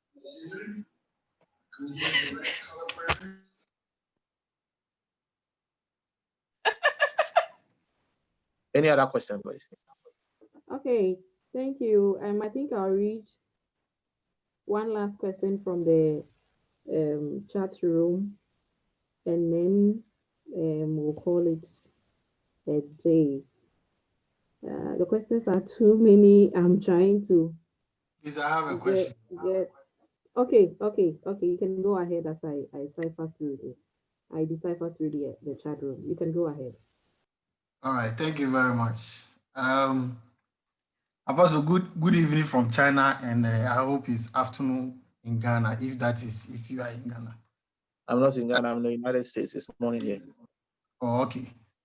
I have a few things that I want to talk about. First of all, I want to start with your portion where you said you dated your wife for 7 years or so before you married, and but you don't believe that it helps. Don't you think that maybe there is something that you both didn't do, well, that is why it didn't help you, or you felt that it didn't help you? Because I know people who have, been in such situation. Perhaps myself is an example, okay? But I would see that we actually got to know ourselves more than what we expected, and that has helped. And up to now, we are still into this distance, relationship. So please, maybe probably, if it did not work with somebody, I want to say that if it did not work with somebody, then maybe probably there's something that, Are you married? Come again? Are you married? Yes, please. Okay. I've been married. This is my 7th year, so I'm just marking time behind you. So maybe probably there's something that they didn't do well that is happening. So that is one. Now, I will move on to the church's aspect. You said, as a community where we have, popularized the Christianity aspect in our lives, and most churches has a particular doctrines that they believe, they follow through. So for me, what I've also learned out of that is that the churches sometimes, not that they don't respect the traditional marriage that, sometimes some our men of God will say that they don't see that ceremony as the proper marriage. You and I and everybody here believes, will testify that, look, the traditional marriage is the marriage. But as we human to a particular, domination, Christian community, and that Christian community also has certain doctrine that is laid down, that is to govern its members. We need to follow. So they will tell you that, okay, why would you bring your marriage onto the altar of God? Bless your marriage on the altar, and God will also take it from there. So that is also my opinion from that angle. You have spoken a lot. Thirdly, you have also spoken a lot. But one thing I was expecting you to say is that, before, as young men, before we start relationship or thinking about marriage, you did not talk, maybe I didn't hear you do, but I didn't hear you talking about sustainable financial, stability, a job that both of you should be, into, should be working, should be able to support yourself, after your marriage, or even before, during, and after your marriage. So in this case, based on all that you have said, okay, and I meet somebody. Yeah, let me also chip in this. But I also think that as young men, we fall in love before we walk into it. Well, that is my opinion. I start to be corrected, because if I don't fall in love with you, I don't think I'll propose marriage to that particular lady that I want to, spend the rest of my life with. So what happens? My question now is that what happens? I'm a young man. I have maybe graduated from school, looking for a job for several years. In our community in Ghana, when you finish schools, 5 years, you've not gotten a job. But probably you started a relationship, proud to your graduation, leaving school and the rest. And as you said, pressure also comes in. You are getting pressure from both sides in the party. That is the lady and the girl. Maybe your friends, peer pressure and everything is also, just coming into it. What happens? What advice do you give to, young people in that situation? Maybe I'll leave it. I have more, but I'll leave it here for. Thank you. All right. Let me just summarize all that I think you said. Now, on the issue of the distance relationship, what I meant by what I said, and I still stand by it anyway, is you guys communicate, you try to find ways and means to talk. But I see there are times that it takes storms to prove whether your foundation was solid or not. And I'm not just talking out of personal experiences. I'm talking out of the many people I've encountered who went through a similar route as mine. And you realize that getting to know each other most of the time is always best when you are in person. When you are in person, that helps you, one, build good communication. It helps you observe a lot of things that would have easily been overlooked whilst you were doing this phone kind of thing. After marrying, it doesn't stop it. You are talking about, right now you are in another place, your wife's in another place. Fine. That will still work for you because you started with this. But when you have been together for a while and the kids are coming, everything, and there are storms, that is where you really understand what I'm talking about, whether it helped or not. But individual, we all have our own preferences, and I respect that. In going into the next one where you were talking about men falling in love, the issue about love and falling in love. Yes, before you finally take the next step or decide to take the next step, you guys must come to an understanding that there's physical attraction, and also you flow on various levels in terms of psychologically and emotionally. You people connect. That is how we call love. Apart from that, there might be other things that you also might be looking at. So that also plays a role. As to falling in love, the reason why I said that you don't necessarily need to fall in love before you start using your common sense. What I was just trying to say, or why I said we walk in love, is people walk mainly by emotions. And the truth is, as a man, when you are emotional, you wreck a home. Women are emotional, men are supposed to be stable. So before you finally make that decision, you should look at the both of you. You must connect in many ways. If you call that falling in love, that is fine. You must be attracted to each other, physically, spiritually, and in whatever means or whatever ways that are available. When you guys are satisfied, then you take the next level. And that is what we call love. So if that is falling in love, that is fine. But what I meant by walking into love was trying to let you know that when you are making your decisions, make it with your head too as well. For every relationship that didn't work out, for every marriage that ended up breaking along the way, when they look back, they will tell you that there were signs on the walls, but unfortunately, you just didn't pay attention to the signs on the walls. And that's what we do. When we allow emotions override us, that is what happens. So what I meant was you must take steps with your head as well. As much as you work with your feelings and everything, you must take steps with your head. And I think your last question, I haven't forgotten your last question. You were asking about, what was your last question? It's about the church, the kind of the church Now, the community church and the has doctrines. doctrines, okay? The church has doctrines, but the truth is, it is not the church that defines what marriage is. Before the church came, or before we started church, I'm a man of God, but God, I've been in ministry for a while. Before the church came, before all these doctrines came, marriage was still marriage. Okay? And we have caused marriage, this wedding, to be an albatross that is around our necks. So there are a lot of people who love themselves, who think like they are with the right people, but because of weddings, they are not able to take the steps. And these people are now doing things married people should be doing behind the scenes. Why? Because of money, because of this pressure wedding comes with. There's nothing wrong if you engage in wedding, if you have the means, it's beautiful for memories and all those kind of stuff. But if you don't have the means, you work according to what you have. Issues about job, I spoke about getting to know yourself and finding yourself. In finding yourself, that is where you get to know what you want to do. You don't do something because you want to please your partner. You should be on a path, on a journey before you meet whoever you want to be with.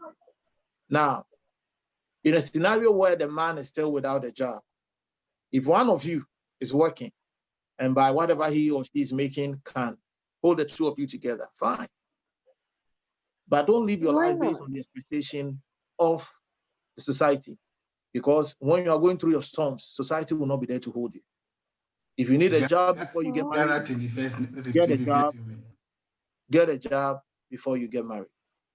If one of you is working, one of the things you will not want to do is to get married and go through all this unnecessary drama and regret. So if one of you is working and that works for the both of you, it's a matter of understanding. Okay, if the woman is working and by what she's doing, it can keep the two of you, that is fine. If the man is working and that can keep, because you are still searching. But in a scenario where both of you are not working, it's an issue. And for our dear men, today I'm only looking at things from the perspective of our women. So that's why I didn't touch on most of these things from the men's perspective. One of the things you don't want to do is get into a marriage when you don't have a job, because even your in-laws will look down upon you. So before you start looking at age, look at your pocket. It is very important. Our women also need money. Odoka cry is all part of it. Nampa suka cry, and we'll have something good. So you are not bringing someone's daughter into your home for them to struggle. They must also be taken care of. So before in looking at things that shows that you are ready for marriage, financially, you must also play a role by getting a job. Thank you. Apostle, can I Thank you say very something, much. please? Yeah, please, a follow-up. 1 minute. No, I'm sorry, we are far behind time. Please, those Just 1 who minute. have their 1 hands minute. on. Just Yeah, 1 minute. I understand. Now you come in. Let me read some of the questions from the chat room, and then when I'm done and Apostle answers them, and perhaps I'll bring you in. Then you also ask your questions. Thank you. Please Thank you. pardon us for this. Yes. Okay. So the first one is coming from Kobina, and he's saying, how can we know our partner's sexual character before you marry? Maybe he or she likes scratching, fighting, and action. You may face a surprise in the honeymoon. And then the another one is coming from Ohene. He says that how can a deeply inclined ideological man or woman shift the extreme ground to a center so that he can have compatibility? And Kobna himself is asking again, okay, let me move to just in my question. Apostle, please, what is an apology or how to apologize as far as relationship or marriage are concerned? These three questions came in through the chat room. Apostle, please, you can answer them. Then if So you still have some last one is apology. The second one I was talking about ideologies, and the first one was about ideology. And the first one is talking about knowing sexual characteristics of your partner. Thank you. Okay. So you see, I've had a lot of people who of late we preach and we say that you guys should engage in sex before you get married. That is dicey, but it all comes back to communication and honesty, being open with each other.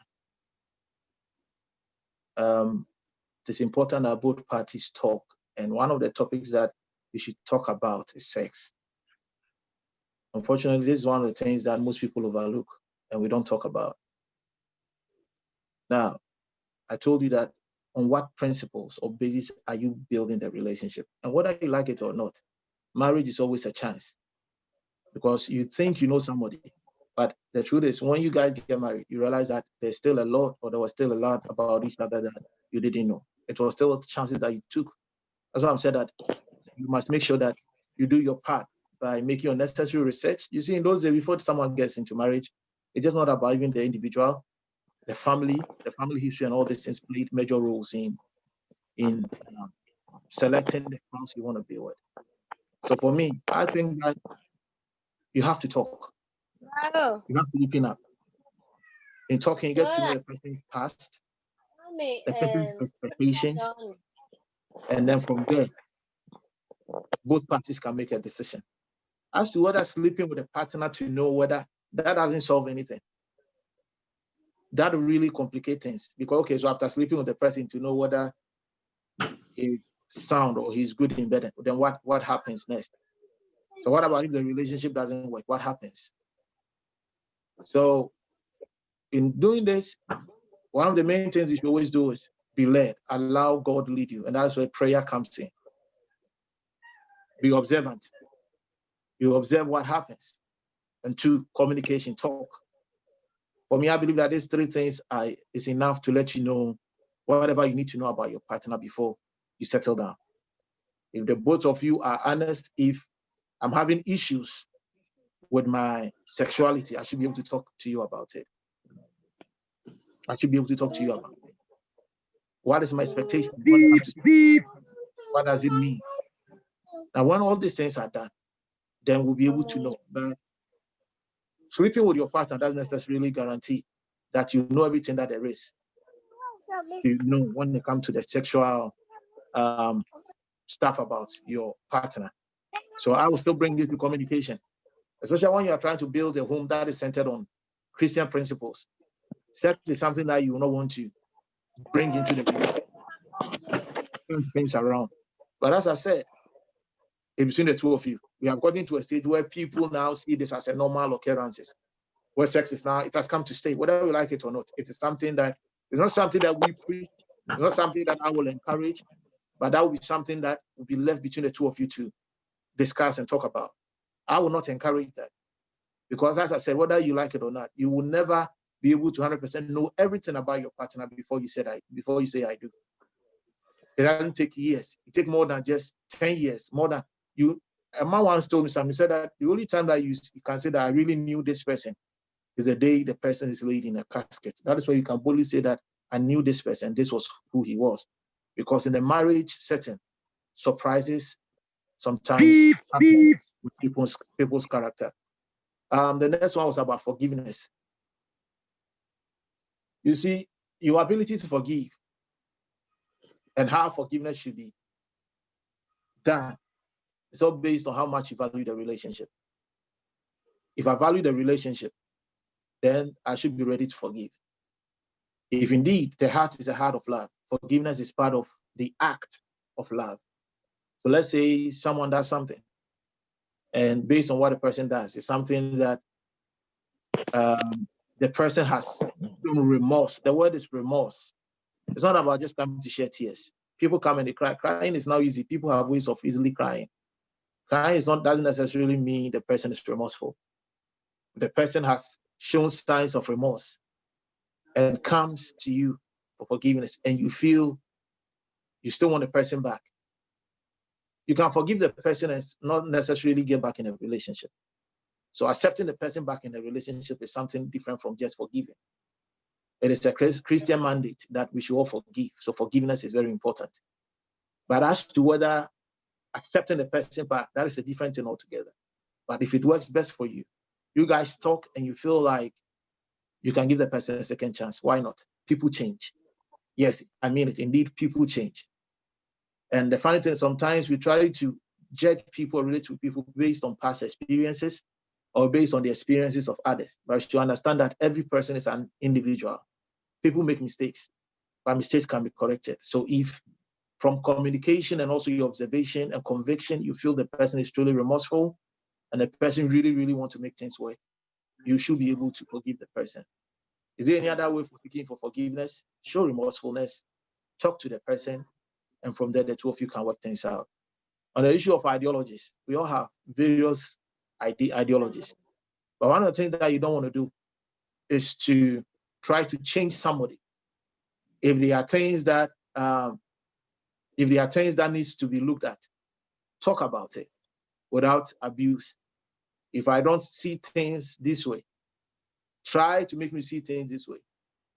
If you don't see this thing this way, I'll try to make you see this things that way. From there, can we come to a common ground? If it is on an extreme case, and you realize that you have different ideologies, it's a red flag. If this idea is not like an idea that you can like reconcile, you cannot come together to stay on like on the common grounds, then understand that in the marriage process, it can affect you. So ideologies are very important, very, very, very important. It's like a Christian marrying a Muslim. There's nothing wrong with a Christian marrying a Muslim. But when both of you have different ideologies, and it's like there's no compromise in any way, and I mean genuine compromise in any way, and you are both standing on your grounds, understand this will affect the marriages, whether we like it or not. One of my daughters got married to a Muslim. She was a good lady. And the moment she got married to the Muslim, everything about her changed. And she called me crying that she needed to talk to me because there was something going on. I remember after she called, in about 2 or 3 minutes, the husband called and said that the wife called me. I said yes. And she told me that she had decided that she's not going to let me talk to his wife again. I told him that is fine. It's his wife. I don't have a problem. It's just on him. The last time I heard a whole lot of stuff is going on. It's all based on ideologies. So if those you respect, your spouse cannot respect. Those you honor, your spouse cannot honor. The things you see as right, your spouse does not see as right. You should have a talk. If you guys still see that things are not working as they should, let's say you believe in prayer, your spouse doesn't believe in prayer. How is the relationship going to work when you start building a family? One believes in prayer, the other doesn't believe in prayer. So how's the relationship going to work? So talk about it, communicate, talk about it. Every one of you should try to express themselves with no limitations in terms of how you feel. And if one can win the other person over, fine. If you can all make compromises and come to the central ground to find. But if not, then it's going to affect the relationship or the marriage in future. Thank you. Okay, thank you, Apostle. I'm going to take the very last question. We have Please, I have a question. Please, Araba, please. Araba, please. Let me read this one, and then you can come in as well. Okay, from thank you. Araba, my question, you have not given me the opportunity yet. Yes, you come in. Thanks for the encouraging words. My question is about long-distance relationships. But that question came late. She just brought the question. People's hands have been up all this while. And having met, who's that? Who's that talking? Sorry, please, you come in. I'm sorry, you come in. My friend connected me to his friend. We connected online and having met physically. I feel we are all falling for one another. And do you think this kind of relationship can become successful? And what do I need to do to maintain the relationship? Thank you. We'll take the last question. Please, is it Obundia or what? You ask your question and then Yes, Obundia, this is me. Apostle, greetings from Wuhan. My situation and question is very simple. Chief Ondeme talked about the Ghanaian women we have here. one, they are too long. The Ghana girls for China, they'll be too long. That be one. Number two, immediately you approach a Ghanaian lady here in China. Then Apostle. The second conversation is our real matter. You don't understand, say the thing for go process inside. It be processing. If I move from stage 1 to stage 2. Then from I don't want you to waste your time. Apostle. So for most of the men that I know here in China, Marvin. Oh, please, can I go ahead now?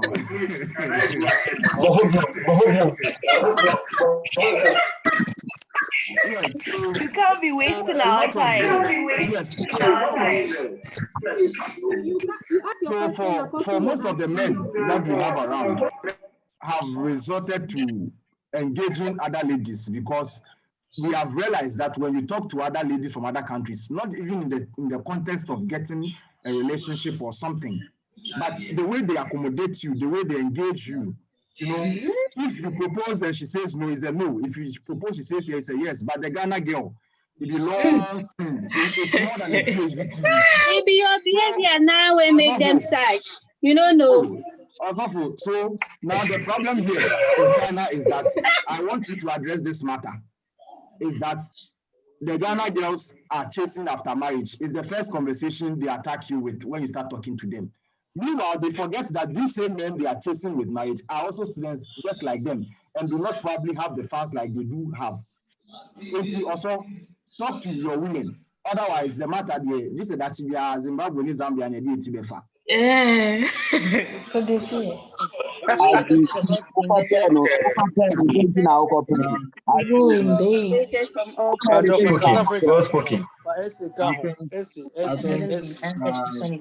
I think you start with it. Okay.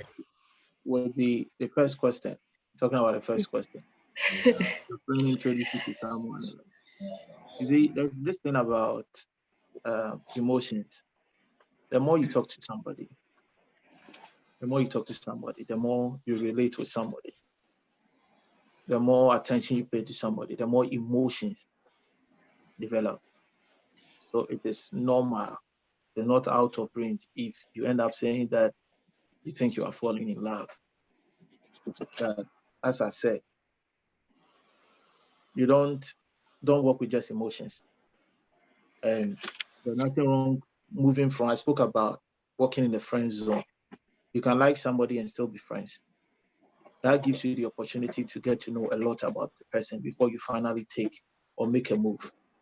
So it is normal for me to talk to you for a while and start having feelings for whoever the person is. But you should understand this. If you want to take it to the next level, then you have to start paying attention to a lot of things. And if possible, you can start whatever you want to start if you feel it is safe. But don't make a definite decision until you meet the person one-on-one and observe the person before you make that kind of decision. That's what I will say. In all the steps that we spoke about, as I said, during the dating period, that is where you get to know each other well. So in this first stage where you guys are talking, there's nothing wrong with talking. If you're having emotions and stuff coming up, it's just normal because you are now talking and like you have time for each other. So it is normal.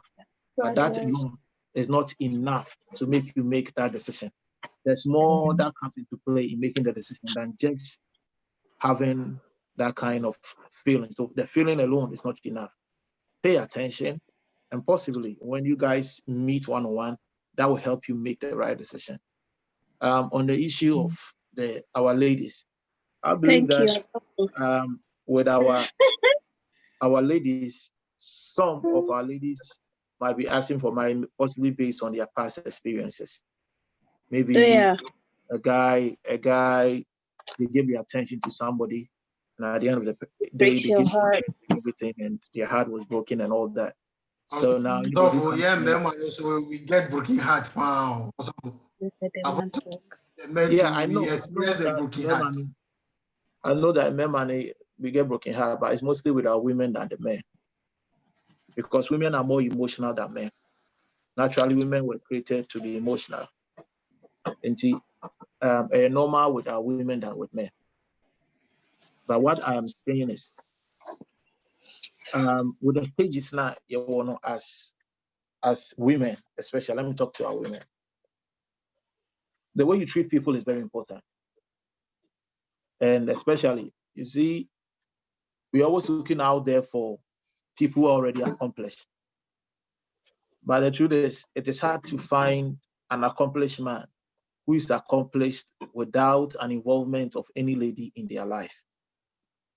I'm not saying it is impossible, but it is hard. Most of the accomplished people out there became accomplished because there were certain women who stood by them and helped them build the brand that they have. So why can't you also support someone? So if this is what the men are saying, then I believe that as women, we should also start paying attention to this kind of things too. Our men too, some of us come in just because of what we get from our women. We are just looking for people we can just spend time with. I don't know about how each culture, I've had the opportunity to speak with other people from other countries, ladies from other countries, and realize that their perspective as to what sex is, what intimacy is different from those who are coming from Ghana. So those who are from other countries, most of them, they don't see sex as anything. And I believe that that's also one of the things that maybe that also be affecting this, because those from Ghana, we see sex as a big deal. But those in most of the countries that we are mentioning, for me, based on the little experiences I've had with some of them, realize that their culture is different. But notwithstanding that, it is time for us as women, as we end this program, assess yourself. Before you start looking for Mr. Right, are you Mrs. Right? Just as I said from the beginning. And how do you know whether you are Mrs. Right? It's not about the outward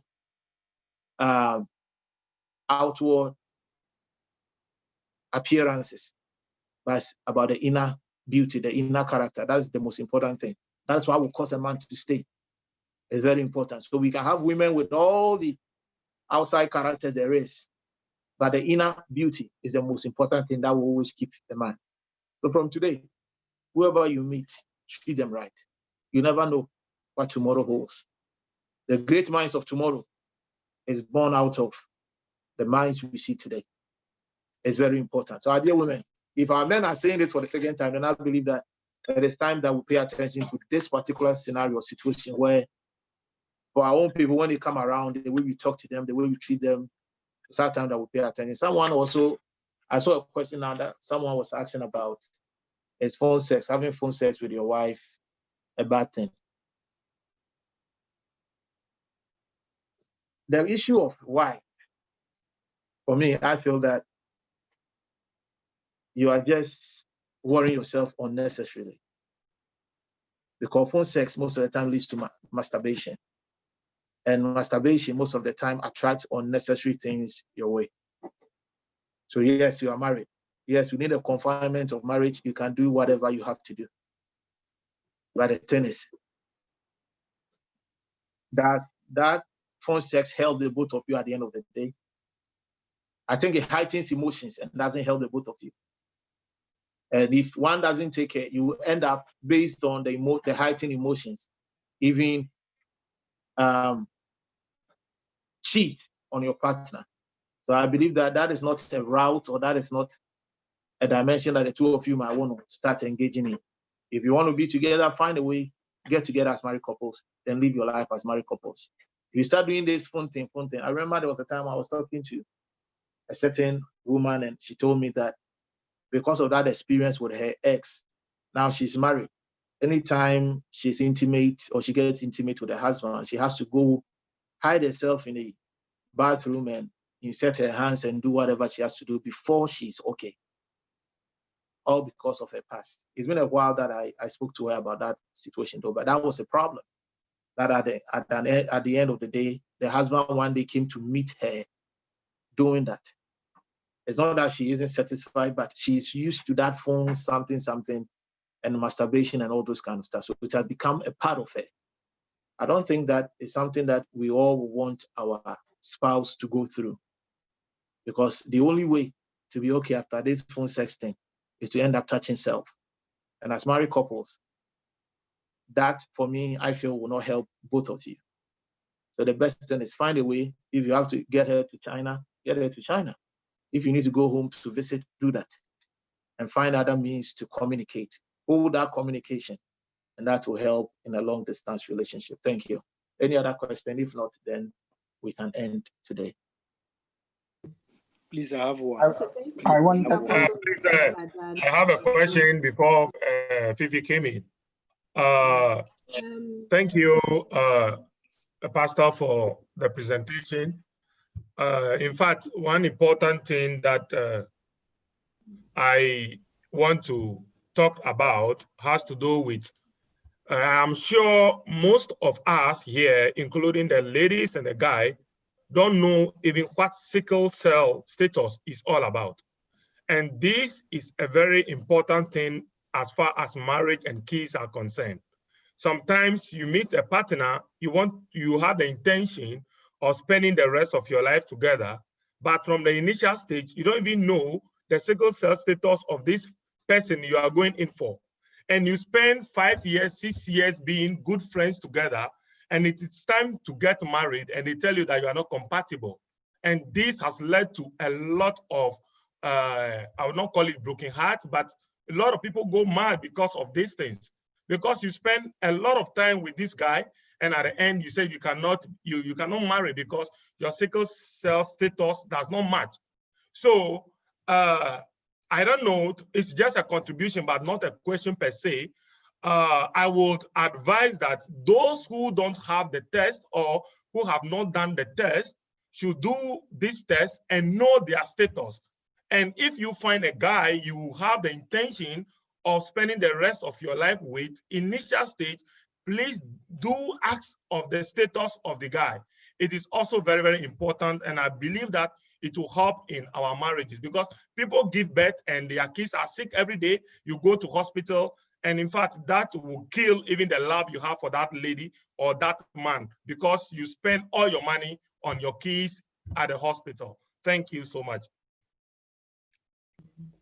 Thank you, Mr. Raymond. Thank you so much. I think we are bringing the program to a close, and we'll quickly call Miss Sheila Ama, the Wukong for Shanghai chapter, to give us the closing remarks, and I add a vote of thanks to it as well. Miss Sheila, please, if you are on, take over. Thank you. Thank you very much, Ms. Arapa. On behalf of Beijing, Shanghai, and Wuhan, I'd like to thank, first of all, Apostle for such an awesome discussion, and to the various executives from national to our chapter levels. We appreciate you, and we say a very big thank you to all of you who joined us, our members, those from Ghana, those from US, those from everywhere, all over the world. We say very big thank you for all your support, your love, for sharing our flyers, for supporting us. And we say this is just the beginning of greater things. So if Wuhan, Shanghai, and Beijing comes knocking on your door tomorrow morning, it's just to say a very big thank you for tonight's program. God bless us all. Amen. Amen. Thank you. Let me call Miss Magdalene from Beijing to give us a closing prayer. Miss Magdalene, please, if you can hear me, give us a short closing prayer. Thank you. Let's see your face, please. Oh my God.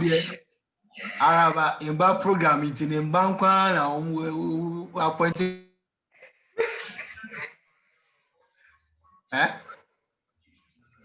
Okay, for Clemens, you can give us the closing prayers. Please, I beg, pray for us. Okay. So let's pray. Heavenly Father, we thank you for this day. We thank you for a successful program. We thank you and we bless your name.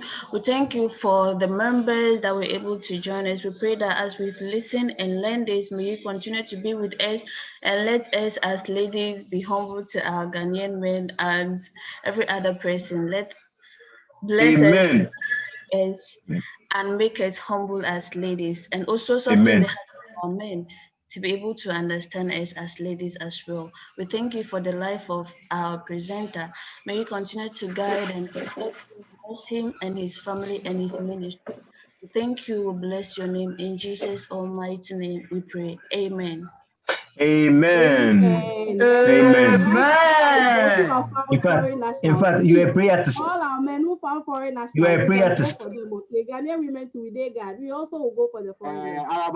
We know the beast. We know the beast.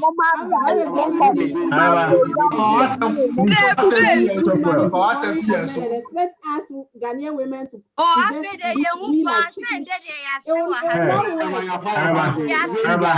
Araba, you should be giving good advice. Araba, you should be giving good advice here.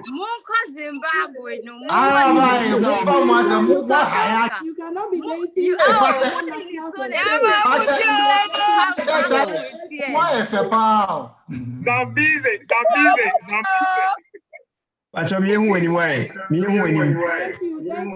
Guys, thank you so much. Thank you so much for the love. Hey, yes, thank you all.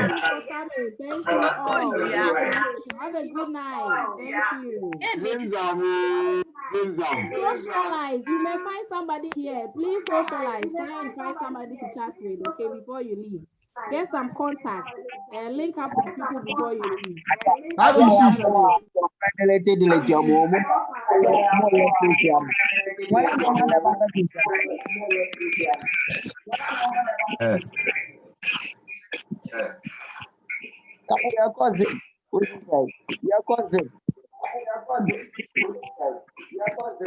Ghana ma group all the restrictions are total. So you can't add this person because she's restricted. Collins.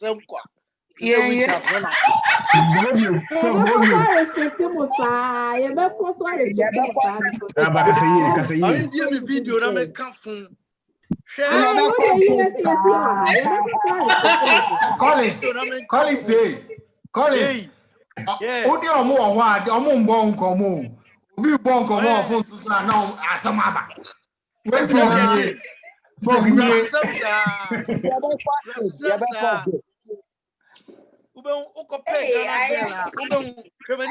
see my face. Ghana girl, who show up and down. Yeah. Or she or she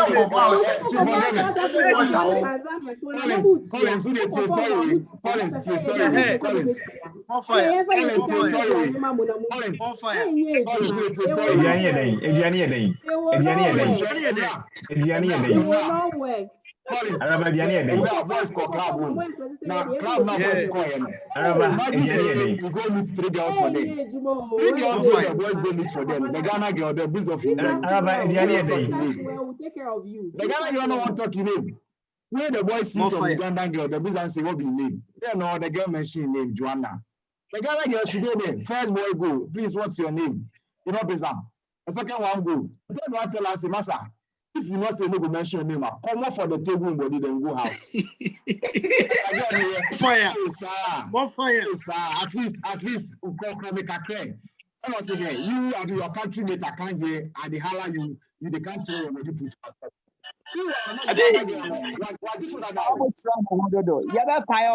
Ghana girls.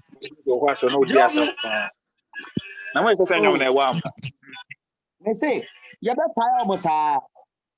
When you pay Ghana girl, no, what the cow? When you pay, no, what the cow? One hour, yes, other countries, men have their ladies. Or did the swiping? Or did the swiping? No, I can't tell only future. Hey, no. Hey. Ghana girls with a few people pass. We will not say Ghana girls, then the correct pass, but we are long do. Ghana girls be too long. Boga, Fifi, and you're long, not some no. Like, wow, Ghana girls, come on, Ghana girls, Masa, omo yen krasi sem na esi en control, omo to kwan. Yeah, yan fa ship ne ba ha o. Ya fa ship never. You know fa plane. Ghana girls they be dope. We not say the Ghana girls they're fine. Ghana girls they be good girls and things. But Charlie, to the be our own. Ghana girl. Hello no. Have you guys heard from the men from other countries? For all you know, they do the same thing.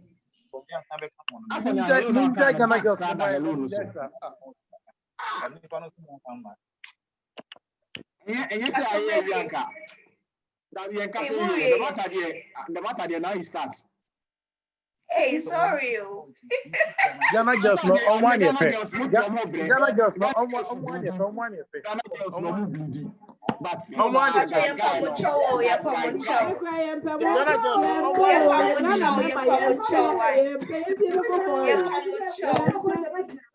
international. Yes, international. Ghana girls. International. Who praise?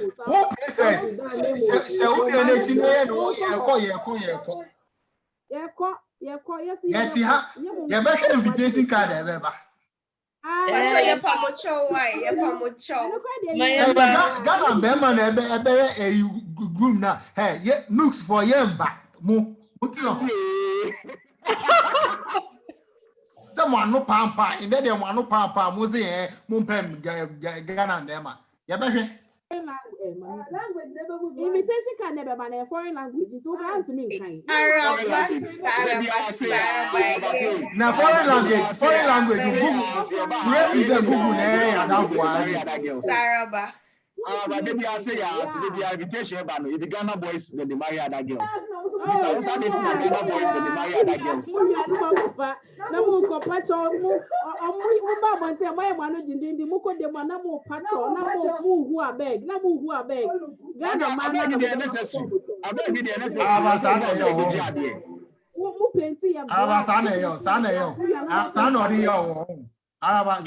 Ghana girls there technical I didn't know.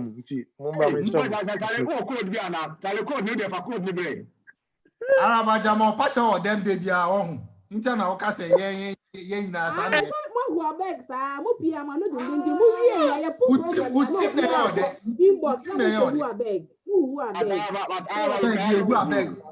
Seriously, are you the only fish in the sea? There are so many fishes in the sea, oh boy. Hey, Pacho, you're pamucho. I'm not even in the. Come to the land. In fact, I have left the sea. Obi pe kita school boys. Obi pe salmon. Obi pe tilapia. Obi ani ni taste. Obi ani ni taste, Maxi. Obi ani ni taste. It's no Maxi, taste no there. But on a more serious note, Ghana girls, what's a mungu mo kakramai. Mungu mo too much. But you people, you have to also make your intentions clear. Intentions clear, intentions brother, please, nobody's coming to China to come and waste their time. Nobody's coming to China to come and waste their time. Which one is waste their time? Whether you pay a relationship or not, you are still wasting 4 years in China. So I'm even wasting 4 years. I'll be 3 years. 4 years, I'll be 4 years. Which one is the wasting time? You may not be wasting 4 years. Maybe you have someone back at home. If you are coming to stick with someone here, you have to be serious.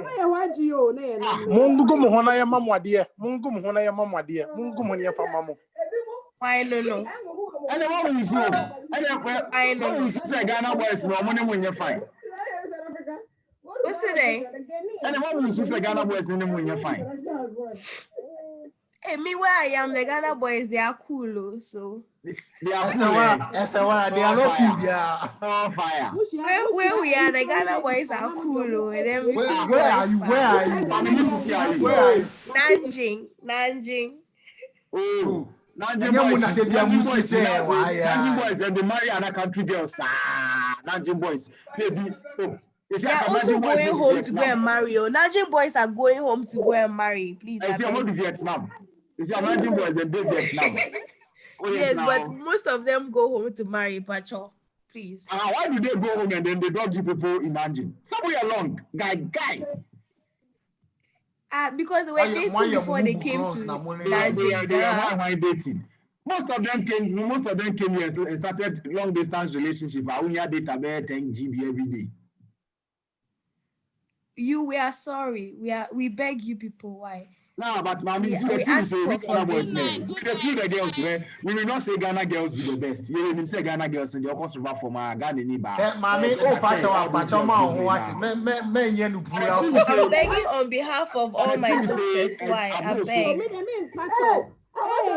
Staraba.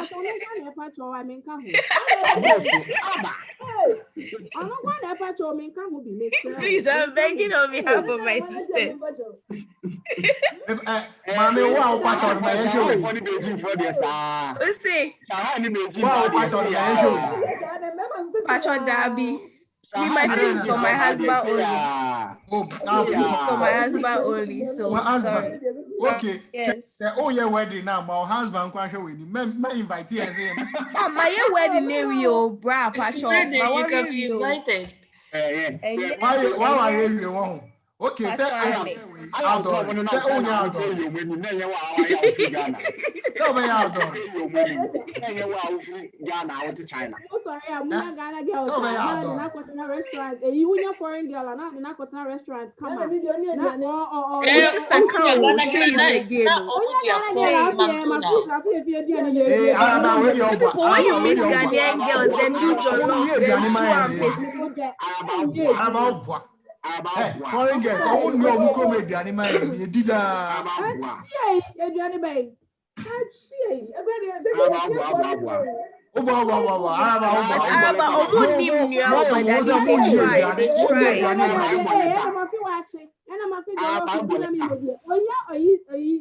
Africa, McDonald's.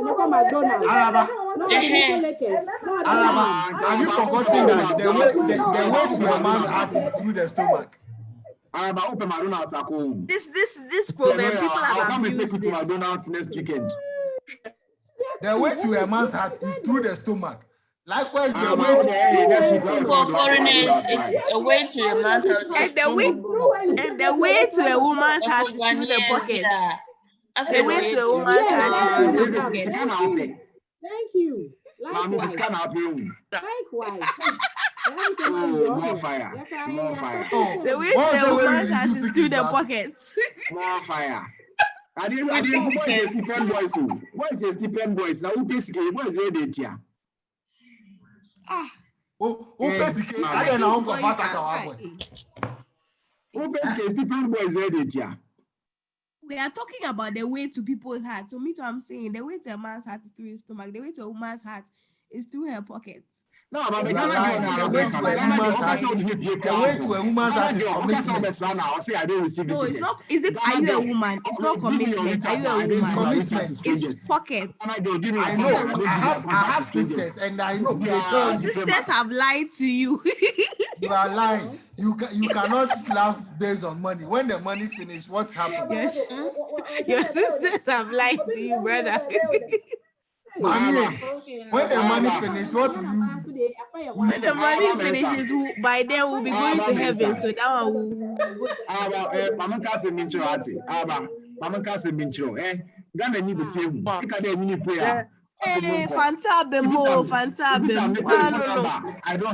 I don't give my number to strangers. You ask for a WeChat, I don't give my WeChat to strangers. You ask her out, I say I'm busy. If you are gonna forget to China.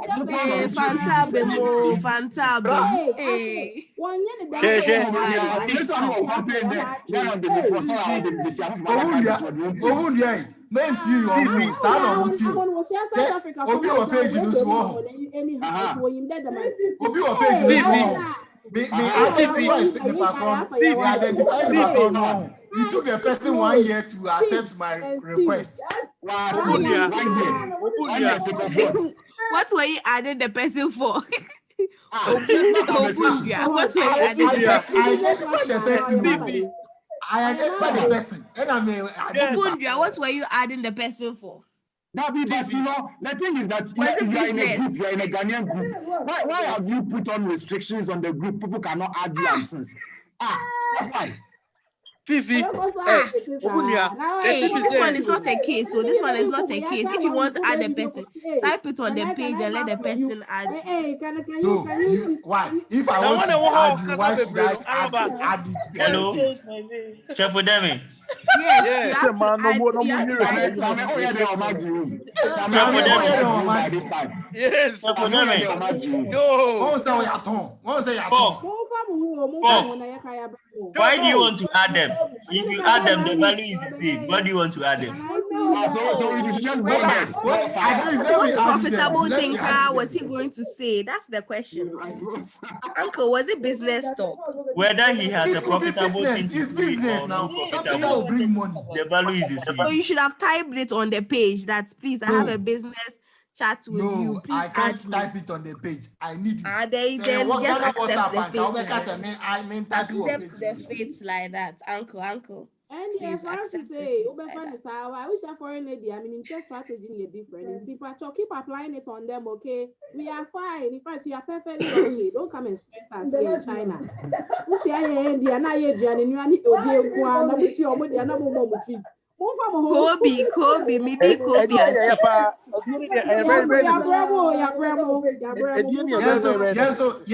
Araba. Who sorry, I'll say that. Moody, any outing there, Moody. Any outing. Of course. Mo pay out, no more PSC here. Mo pia, mukote granny 31. By a new PSC here. 30 pay.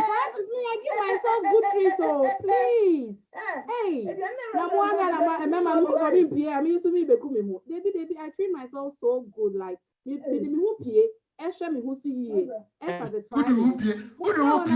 you minimize, you economize for yourself. A man who be a child fans, 7 quite.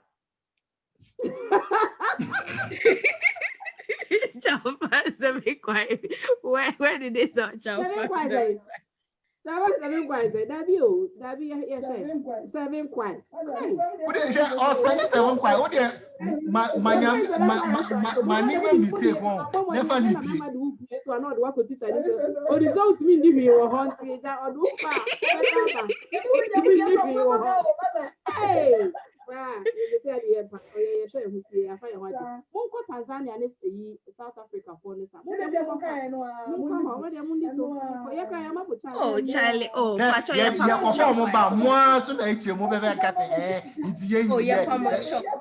foreigner now go fine.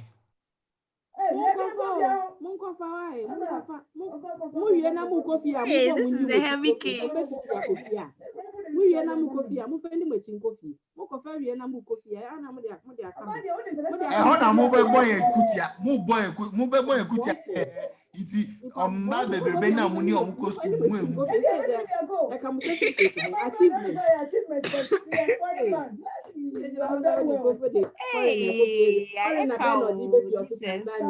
Tanzania. What you talk about the South Africa? Hey, I'm out for I'm going for in the coffee, Ghana.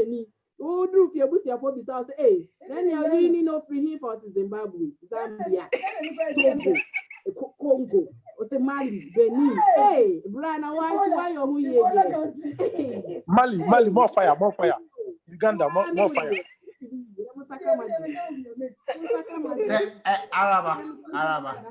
Araba. On the more serious note, Araba. On the more serious note, if you Ghanaian ladies, you think say young Ghanaian men, we don't want to, have more acquaintances with you than ladies, Ghanaian ladies. But if you are able to also give us what we want, like probably open up to us. What do you want? Friendship, develop the friendship that we need. What do you want, brother? What do you want? We want friendship. We want a friendship that friendship. What do I want? Yes, what do you want?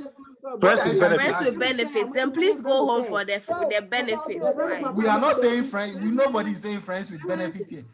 Obi can say friends with benefits. Standing here. What do you want in a relationship? Food. Yeah, bra. Food. Yeah, bra, baby. Visionless men. Why you? I don't know, Nana. The value is the same. You are worrying yourself. Visionless men. East Africa. Staraba.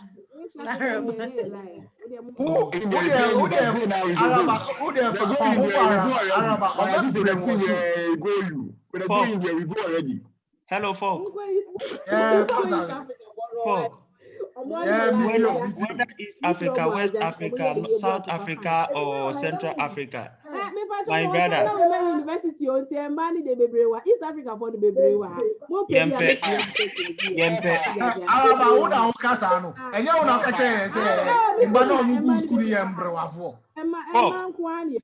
Hello, folk. But they are still women.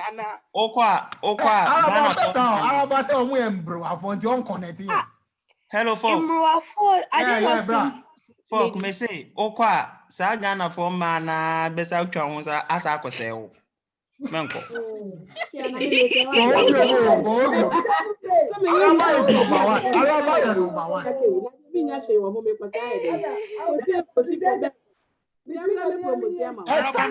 Number one. More fire, this Sam. Me say, Chafodemi, inti na mempese mekasa no, because mekasa fire ne bedoso. Fire ne bedoso. Unim say backup there, me yadi backup singer. Ghana, Ghana ni ba wo bia wani ji foreigner ho a ye ni obesel. When the whole results yeah, Ghana. Disam. What Disam say? Konongo kaya. Ono ansia. Ono so a onye say udo ni fa hape no ko du na. Ono a wo pe na mpe wo ko pe obi so na ye ne ya.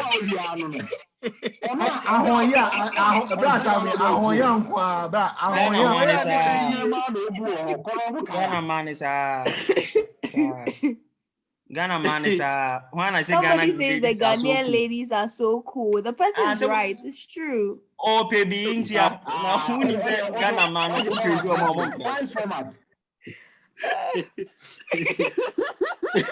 Nana people, Miss Ramon Pel, why? Ramon Pel, say you see some. Disam. Yeah. What Bisam said in the Masan go China Women University. What Bisam? East Africa for the Central Africa for yes, for Northern Africa. Because Northern Africa because it was one of our sisters. Okay, who is interested in long distance relationship? Me. Who is me? Who is me? Yes, Collins. Who say? School na school na ankasa na Ghana for who? But Ghana ni ankasa recommendation at the for Southern Africa because when him say man o Ghana man o mo no enye yi. Oh, enye yi. More fire.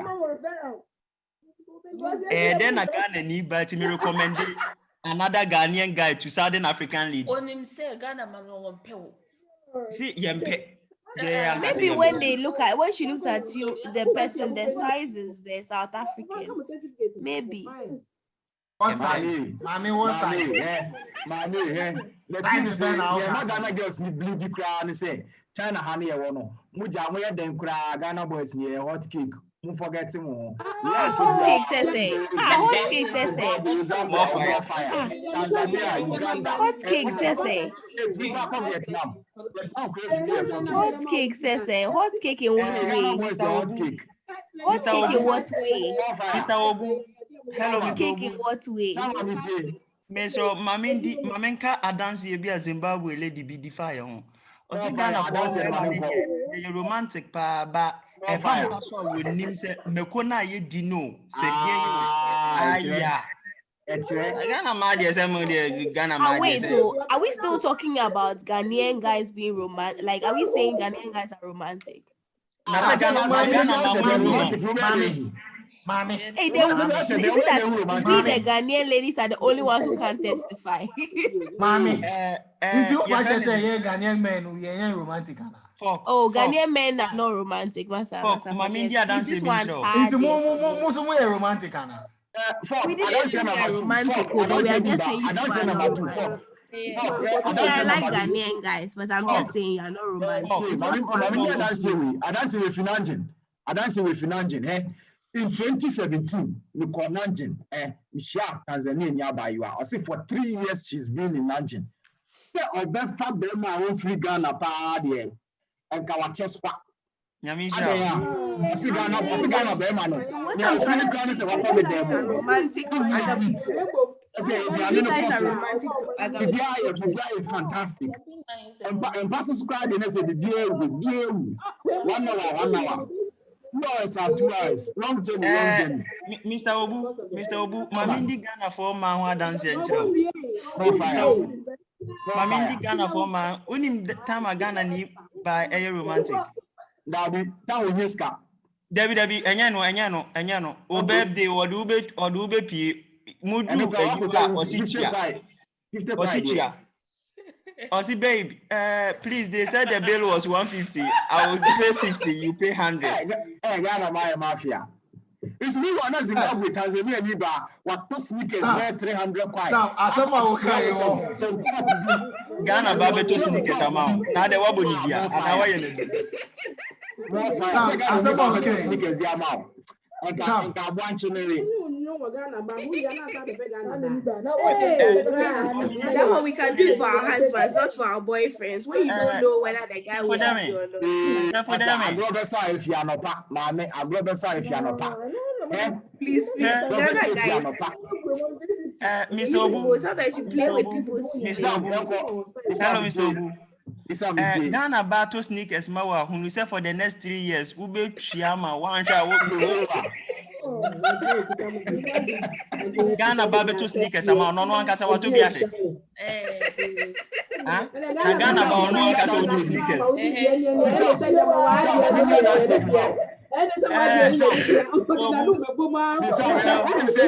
Ghana ni Sammy. Yes, Sneakers crampo no walk with Jerudu. Would the man thought a hanky dozen and our boxer dozen boma?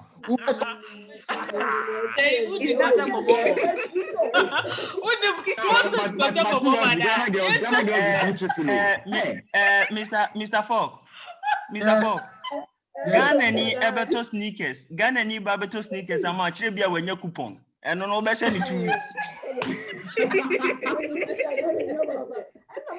What you want? And no, I'm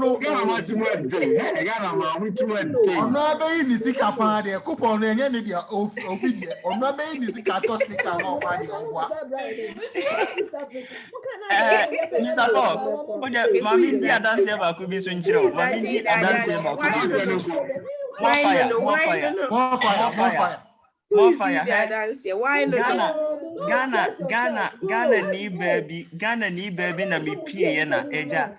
Gigi ya na flower. Mr. Fogg, me break ye flower. Come on, nice flower na me de ma. Why would you pick a flower for a Ghanaian girl? Me man of flower we ya will be me say, hey, na Sam, na flower ade yeji. Ghana from my own way food.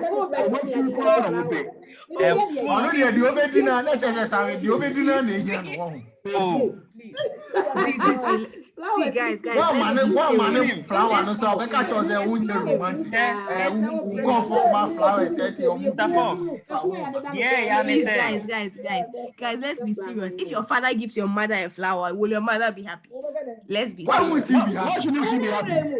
Why should she be happy? What are you saying? Your Ghanaian mother, if your father give her a flower, will she be happy? You'll be happy. My father gave my money. Let me tell you, my father gives my mother flower every Friday. And what does she use it for? On the other side, not a fire. Once I enter my father's bedroom, when I enter as much as I'm not for this whole flexing thing, there's one thing I have to say. Mommy, no, let me just speak. I have not spoken fully. what I know about love is that you have to know the person's love language, or you have to know what the person sees as love. No, just listen. Just listen. Let's forget it. No, see, just listen. Just chillax and listen to me. But you have to know where you're coming from before you do certain things. We all know that in Ghana, flowers are nothing to ladies. We care about our food. We care about